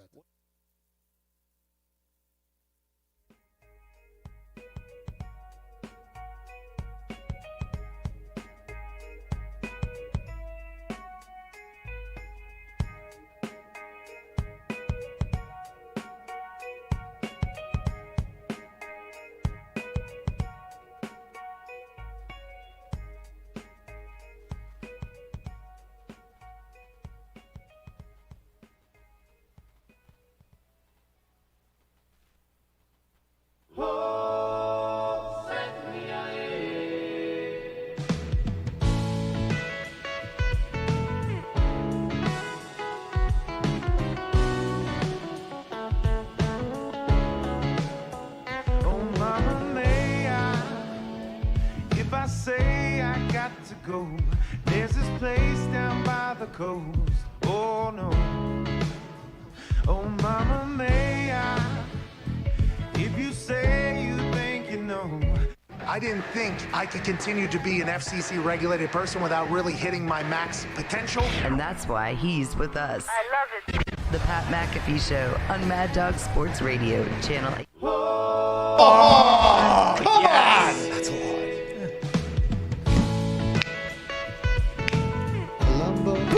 Sex is cool, but have you ever tried built-in underwear? Hell yeah. Everyone knows Bird Dog shorts, but now they make pants. They stole Lululemon's designer, and now they're just doing it better.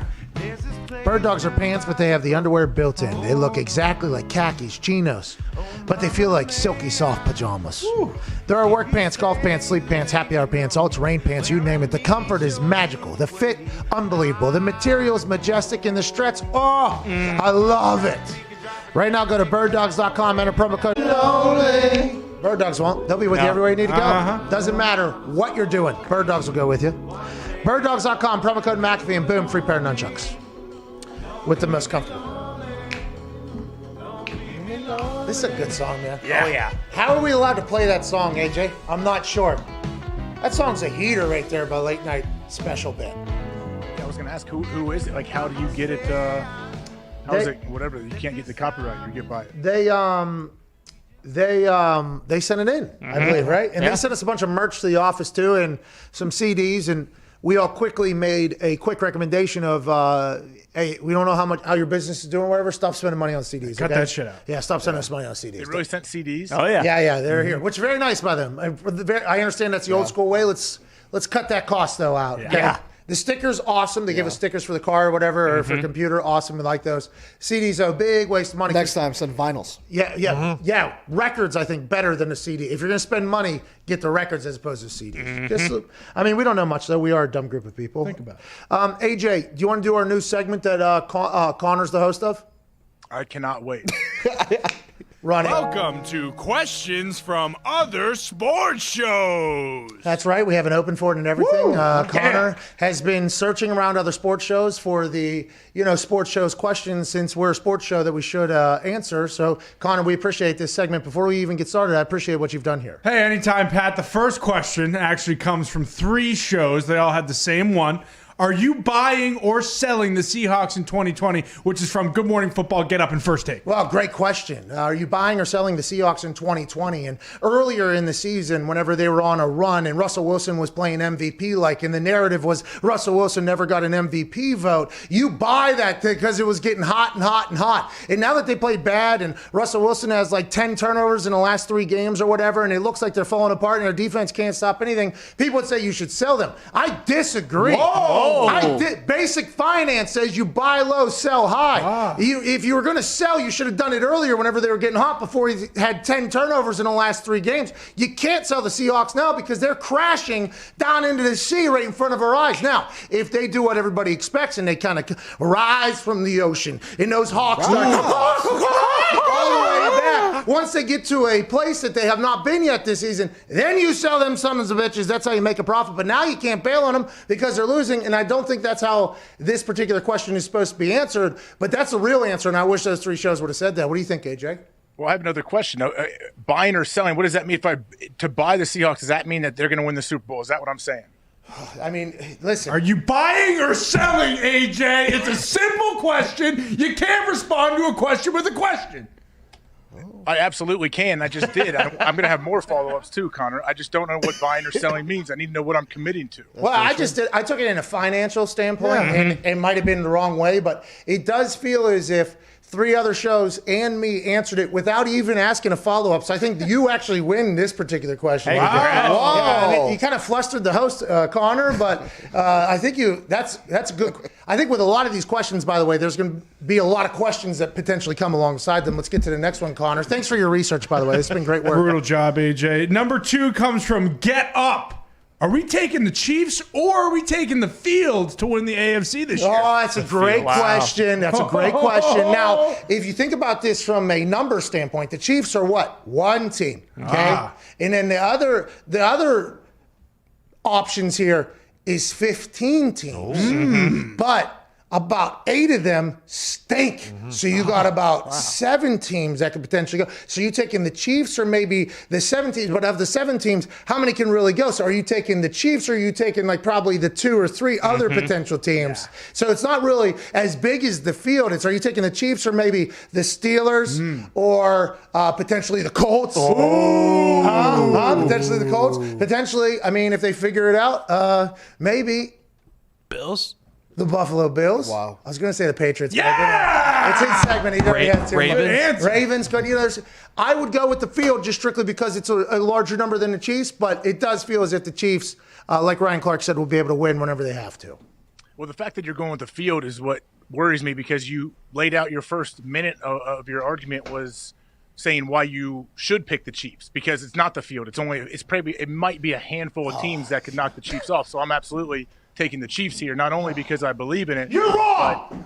Number 2, because I am obligated to disagree with you in these situations. Yeah, that's what I was about to say. We could do a full-on thing. Hey, I think you're stupid, dude. Hey, you're dumb. What you just said was completely wrong, dude. Are they still going to play the Cowboys in the Super Bowl, AJ? Cowboys going to play? How stupid. Other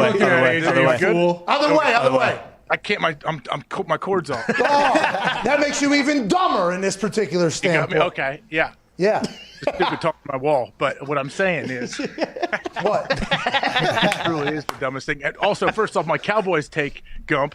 I just did it, Paul. I was put on the spot. Just like this shit. Just like this take, Paul. It was a dumb one. Just say it. You're right. Oh. You better stand down. Do you have another one, Gentlemen, calm down. We're all friends here. All right, the third one comes again from Good Night Football. Which performance gave you strength in Week 10? I can't answer this way. You did this strictly. What? Which player or performance gave you strength in Week 10? This is Connor taking something from The Office and bringing it onto the show and putting us in a situation here. And I did not know this was a part of this particular one. This question was asked a couple times now on Good Morning Football on NFL Network. And every time it's crossed the bottom, I actually say, that's the dumbest thing I've ever seen in my entire life. So now we got a chance to kind of do it ourselves. Let me tell you who gave me strength. Alex Smith. Ooh, nice. Okay, Alex Smith hasn't. What's that, AJ? Alex Smith hasn't started in 730 some days. Wow. Hamstring as a shin. Okay, let alone the rehab and the mental grit and fortitude he had to get to that game against the Detroit Lions. And when I watched him jog out onto the field, all right, and it was a little, he's still a little bit on that leg as he should be. 17 surgeries, damn near died. I thought to myself, that's strength, baby. Hell yeah. And it brought me up. Hell yeah. So maybe they're onto something with this question that I bashed. Thanks to Alex Smith for bringing me strength this past weekend and being a story about a good comeback tale. Oh boy, Al. What's your answer, AJ? Good luck. I can't disagree with you when it comes to Alex Smith. You know how I feel about that guy. But first off, that's the most obvious virtue signaling answer you could ever give. Wow. Dude, you don't know the game, pal. Absolutely predictable. You had your time. So the thing is, let me get my cord. So the thing is, the guy who gave me strength is the guy that you know, the guy that I know, our commissioner, Roger Goodell, Pat. Think about this. All those M&Ms. Think of all the strife that's happening all around America. What do people need? They need to come together over football. So here we are. Yeah. Raj finds a way. He's down on his couch watching. He has 4 TVs, watching NFL football, not college football. Peanut M&Ms. Oh. Roger is keeping this country alive right now. Peanut M&Ms. Yeah, you're so right. That's our commissioner. Wow. I take back my Alex Smith answer. You're right. You were right. You won that round. Was he in Augusta all weekend? Yeah, I think so, with a stogie in his mouth, following Tiger.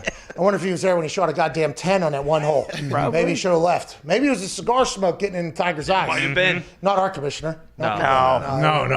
Do you have any other questions? Or We do. We have 2 more here. No, just one. Okay, just one. Mine was also Joe Judge fighting his O-line coach. From Worst Take, more dangerous, Kyler Murray or Russell Wilson? First take. Yeah, first. That's what I said. First take. First take. Someone say steak? Are you saying worst? You're saying worst take. No. First take. The F is so quick. Oh, boy. You're the worst, dude. Anyways, this is a classic first take thing right here, right? Just put it on the table, and then let's let Stephen A. Smith make absolute poetry out of this thing. And then Max Kellerman has to sit there and figure out how to battle against it. It is a classic thing. I'm going to go with the man whose nickname is Dangerous. Ooh. Kyler Murray. Whoa! Swing! I have no idea, dude. This is such an impossible question to ask. Kyler's probably faster at this point, has a stronger arm, has an offense that is built for him to utilize both his arm and his legs. He rushed for 2 touchdowns last week. There was people saying at one point that Kyler sucked during last week's game. Throws a Hail Mary to DeAndre Hopkins that he drops out from the clouds. If I'm more dangerous is a little bit difficult here, and that's probably why they do it. If I'm to draft a player right now as a GM and say, hey, this is who I want for my quarterback to make us wake up feeling dangerous every day, I'm taking Kyler Murray right now. No question about it. Now, he was drafted to the Athletics. Russell Wilson was a Yankee. Yeah, so true. That is a little bit interesting, and it kind of does throw me off a little bit. But I'm going with Kyler Murray right now if I'm to draft somebody based off of the ages they are and the offensive systems that they run. Well, we're not going off ages. Let's say they're both 23 years old. For this hypothetical argument, I'm taking Russell Wilson all day long. Obviously, we know how great he is on the baseball field. Second baseman, shortstop, outfield, doesn't matter. He can probably pitch, Ty. I'm pretty sure I saw some footage of him throwing 96-mile-an-hour heaters with the solid slide on board. But throwing meat right down the middle. Jesus, throwing BP, right? Yeah, exactly. Wish. But Kyler Murray just recently came out and said that he does miss playing baseball. Does that worry does that worry you at all? I mean, if I'm the GM, he's going to like playing football. Okay, he's going to enjoy. I'm making fun for him. Hey, pal, let's have a little fun. He'll get some spring training fix, just like Russ does. Well, see, that's the difference, though. Is like he really wants to go play. He doesn't just want to go play grab ass with the players for Instagram like Russell does every spring. This is unbelievable. That's a Yankee you're talking about. And by the way, when you drafted Russell at 23, he had the Legion of Boom with him. Like, you know what I mean? Like that is without a deep. And it is very, I think it's very interesting. Russell also at any time can pop up in a rap video looking fully natural. True. And rapping, dancing, just looking good. He can come up with new nicknames for himself. So I think that makes it more He is unlimited. He is with his abilities. It's Kyler, especially at baseball. I think Kyler's the right answer. That's the segment. Good work there, Connor. Way to go. Questions from other sports shows. Man, good for us. Got to say, we're a big segment show. Let's get some phone calls. You're taking Russell Wilson over Kyler there, huh? if they're both 23 years old, I might. But right now, I'm absolutely taking Kyler. He's electric to watch. Not that Russell Wilson isn't. I mean, Russell Wilson kind of has like that Jameis thing going right now where he's definitely going to keep the Seahawks in the game, but also the other team in the game right now, you know? And we don't know if that's going to be able to be fixed or whatever, but Kyler is electrifying right now. I mean, it is. He lost to Tua 2 weeks ago and cost one particular gambler a $71,000 parlay. Let's go to Matt in Parkersburg. What's going on, Matt? Oh, not much, Bob. How you doing? Hey, not too shabby down there. Parkersburg was up for like championship town of the country or whatever, I think, right? Big Red down there or whatever? Oh, yeah. Thought so. Best place in the country. Yeah, that's what I'm talking about. What do you want to talk about, brother? They win a lot. Hey, you think Justin Fields and that fleet of receivers he's got down there are going to go into IU and skeet on them Hoosiers? Oh, take it easy, pal. Dude. I will be intrigued to see how this IU team plays against this Ohio State squad. IU has won. They are a team that we like. The coach lost his 2 front teeth for celebrating in practice. Had to do a root canal 8 months later because of it. And they're winning. They're winning games. They beat the hell out of Michigan, obviously, but it seems like everybody's going to do that. I like it, Tom Allen and the Hoosiers a lot, but this feels like going to be a tough one. Well, it's funny because it's a top 10 matchup, but Ohio State's favored by 21 points. That's what I'm saying. Normally these feel-good type of stories. Now, granted, they could make this another low-scoring, somehow maybe stump Justin Fields or whatever, but Ohio State was off for 2 weeks too. I mean, this is potential problematic for the IU team, which, by the way, still one of the best teams in the Big Ten. Mm-hmm. There's nothing wrong with that. It's just you're playing against the team in Ohio State. I love Tom Allen, and I like what he's doing, but Ohio State's had some time. Justin Fields has, I believe, still more touchdowns than he does incompletions on the season. So that's a pretty good stat. Now, I don't know if that stays true through this Indiana game, but the dude is dialed in. He is so accurate, and he has tons of talent everywhere you look. So 21 points, though, that's a lot. That's a lot of points, and I do believe I'm probably taking not going to bet that game because Indiana, I want to see him go on this fairy tale run. Right. Okay, but I'm thinking there's a chance we could probably expect Ohio State to potentially cover that. Justin Fields looks better than he was last year, and last year, he had 2 interceptions or something, like 50 touchdowns. I forget what it was. If it wasn't for Joe Burrow's magical year, Justin Fields by far story of everybody, number 1 overall pick, but Trevor Lawrence is around. Joey Burrow has that thing. He's in Ohio State who, has lost in the semis here the last couple of years. It's just, he's so good at football. He is so good at football. I'm excited to see their NFL careers, Trevor and Justin, see how they go, because I think just like Herbert, Burrow, and Tua, I think you got 2 more really good ones that are going to go and take off. Oh, my gosh. Are you kidding me? I mean, Justin Fields, I say it all the time, that dude has absolutely exceeded all expectations that were placed on him, and they were sky high when he got to campus. He throws darts. Mm-hmm. Ropes. Like he throws absolute darts. And I'm not saying Trevor Lawrence doesn't or whatever. What's that?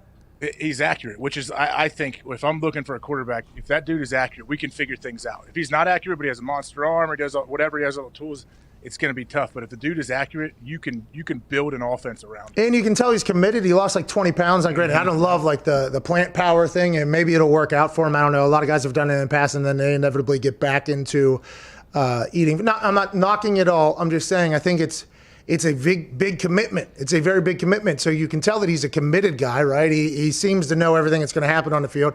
I think there's a lot of traits about Justin Fields where you're like, he is a lock to be very, very good. Last year he had 41 touchdowns and 3 interceptions with 10 rushing touchdowns. And then this year he's 72 of 83, so 11 incompletions and 11 touchdowns and no interceptions. Let's go to Jarrett in Kansas. Pretty good at football, that guy.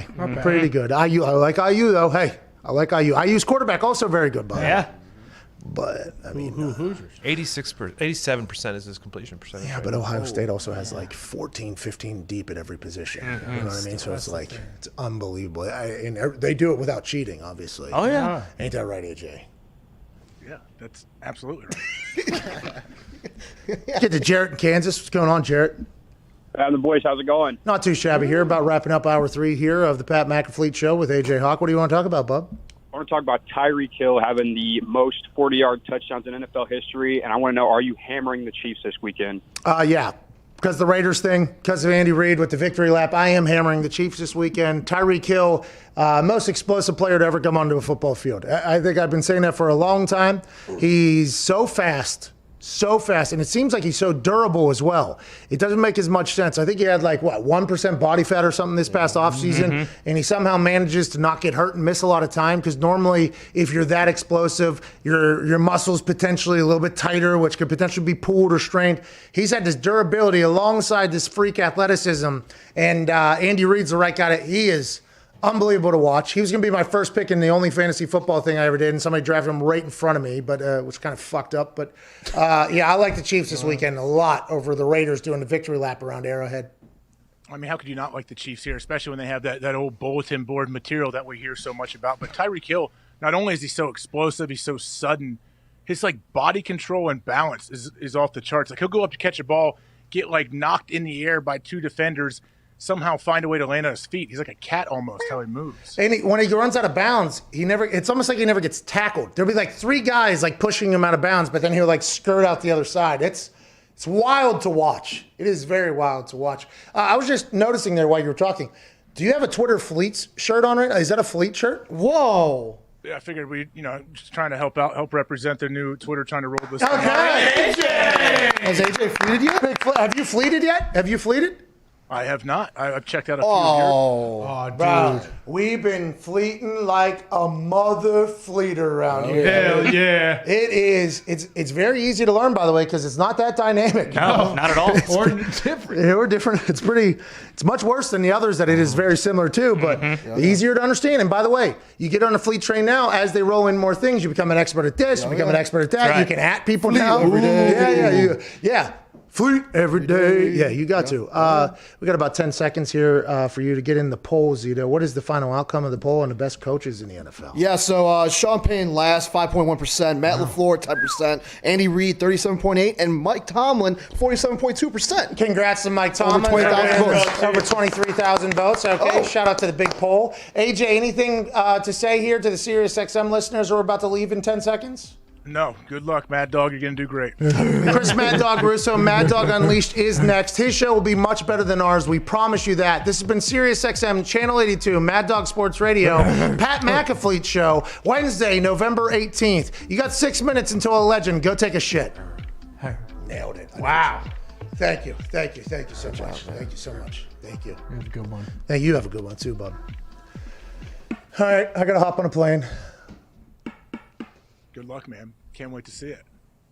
I wonder what's going down in that one. What are you going to do? Boy, that pinky ring. Know that. Yeah, one's safe. Yeah, you got your Kevin Spacey on. You're ready.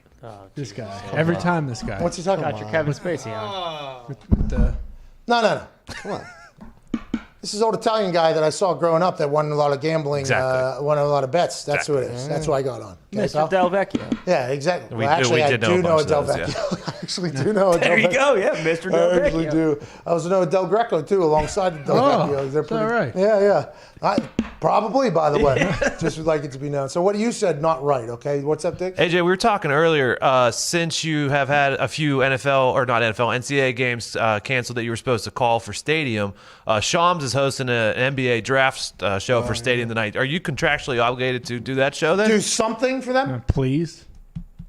I had no idea the NBA draft was tonight. Jeez, dude. Wait, Is it really on a Wednesday night? Yeah. Yeah. 2020, man. I guess Thursday night there's football. Yeah, you got to get around it. Okay. Yeah, they Good. 1, 2, 3 is Minnesota, Golden State, Charlotte. Everybody's thinking it's going to be Edwards, Wiseman, Ball. Nailed it. I do believe, right? Oh, yeah. I just found out about this earlier today as well, AJ. Turns out I did it, but we learned everything from Shams, and Stadium has a watch-along going on, and we just assumed since you're one of their, aforementioned analysts that they would want to at least use you somehow because all your games get canceled. Well, it's safe to say, since I don't have any knowledge that there was a draft tonight, that they haven't reached out to me to ask me to cross over and do some basketball work for them. It's probably a good thing. But, hey, Shams is good. Shams is good. Shams is great. Have you ever met Shams at Stadium? You guys have like a Stadium get-together or anything like that? Yeah, next to his office. No, I have not, Pat. Sorry. Do you guys have Stadium Zooms? You guys do Zoom calls? Not with everybody that works there. Wow. Is there an issue over at Stadium? Dissension going on. Wow. I actually am. Instead of doing a game at the end of November, I'm going to Chicago to do like their whole pregame show in studio. So maybe I'll run into them. Nice, dude. Are you going up the ranks at Stadium right now? No, I'm just going to do a pregame show. Bro, you moved from game F to one pregame show. Let's go, AJ. Hey, Good job, dude. I'm so happy for you, man. Let's go. Dude. Appreciate it. It's so nice of you. If we wanted to watch one of these things, what is it a Twitter? Don't worry about watching. Don't worry about it. We want to see. We want to support you. Support the Hawk. It'll be on all the Fox Sports regionals all around. What? All like the Fox Sports. Do you have Fox Sports Ohio, Fox Sports Indy? Yeah. Is it on Fubo TV? It's on Fubo TV, isn't it? Roku, No. YouTube TV. Yeah, it is. Yeah, it is. You're on Fubo. Learn about your dude. company, You're on Fubo. Yeah, it's out there. It is out there. You're right. You can find it. Listen, we've watched your games before. It is incredible content. Amazing. The best. So good. High quality. It's everything like that. Yeah. They got a draft That's what I show. love. Don't do it to me. You do this to guests. You do this to other people you talk to. You say, "Oh, I've watched your show. I've read your book. It's amazing." Oh, I don't read them. I'm too dumb. I don't read. You know that. But I got people told me about it. People told me. Like that's what you do to people to make them think that you have consumed their content. Let alone you have never listened to a podcast in your life. You've never watched anyone else's show. No, that's not true. That second one is not true. The other one You've watched seconds of other people's shows. Oh, this guy's garbage. Get out of here. But then if that guy comes on, you're going to pump him up so much. You're a genius. Nah, You're dude, wrong. that's not right. I consume a lot of content. It just it has to make its way into my timeline. If it makes its way into my timeline, it's in my world. I'm good. You know what I mean? As in your timeline, as in your Twitter timeline? Yeah, that's pretty much where I live. That's why I want these fleets to survive because I hate having to go over to Instagram for the IG stories. I'd rather, if it makes it into my, Twitter teaches me basically and by the way, I am a Twitter advocate. I love, they don't even know I'm on that app, which is awesome, the whole thing like that. But I think it's the best. You can learn so much so quickly. But with things being learned so fast and being able to spread so quickly, sometimes I get things wrong. Every once in a while things go that shouldn't go. And every once in a while I don't get the corrected story, because what I saw originally. Yeah. And those are why the pre-show meetings are awesome, because something will get brought up and blah, blah, blah, blah, blah. And actually, you see, it actually came out. Oh, well, not in my show. I didn't see that at all. So I feel like I know about everybody's shit. I just don't listen to full episodes or watch it. Because I think my followers, who are the coolest people of all time, they put a lot of shit in my timeline. They go, look at this, look at this, look at this, look at this. And I do. I look at everything. Yeah, obviously I was exaggerating a bit for what you do, but yeah, I don't know. I guess who are you a fan of out there? Everybody, dude. Not to be a sports world, just anyone out there. Everybody. Everybody. I want everybody to make $1 billion. I guess there's some real scumbags out there though that you don't want to succeed. But I don't know. I think if somebody's active on the internet, I want them to go, because I think the internet takes a lot of time. So you got to really hustle, I think, if you want to make it. And if you're on the internet and you're making it, I got nothing but respect for it. But there are some people that should not be allowed on microphones, I think. And that is probably what you're referring to. And I watched Big Sky last night. Still don't know who Ryan Phillippe is. The son of a bitch got killed last night. You know what I mean? Holding his head now. Dead. Wait, did he get killed, really? Yeah. First episode. Probably because he fucked over Aaron Rodgers at that thing. Got blasted by a sheriff. So are they gonna do it like a flashback for the rest of the show, or is he only on for one episode? Dead, AJ. He's too busy shooting shooter. Yeah, and by the way, I don't think I've ever seen Big Sky, and I didn't watch it last night either. Gumpy just told me he's dead. First episode. So exactly what you said just came to full example right in front of your eyes right there. Exactly. So how do we believe anything you say? Because I do know, don't I? I mean, I was right. He is dead. It's an absolute cliffhanger. Bang, AJ. Tune in next week. Have you seen The Queen's Gambit? Is it good? Oh, it's electric. Gumpy loves the show. Best show I've seen this year. So I don't have to watch because Gumpy loves it so much, I don't think that's really how it works, but yeah. AJ, I'll tell you what, I wanted to end the show a little bit ago, but I am hot right now. 214, Now 215. throw it up and hit it. Wow. Like Tiger. 217. In the bucket. Well, see you tomorrow, AJ. Good luck tonight. Hey, 8 o'clock, USA Network. I'm going to do something tonight. Yeah! I'm going to do something tonight. Woo! I think the boys are going to give away some stuff if you watch alongside them using hashtag WWE NXT and hashtag PAT is NXT. It'll be when I'm on.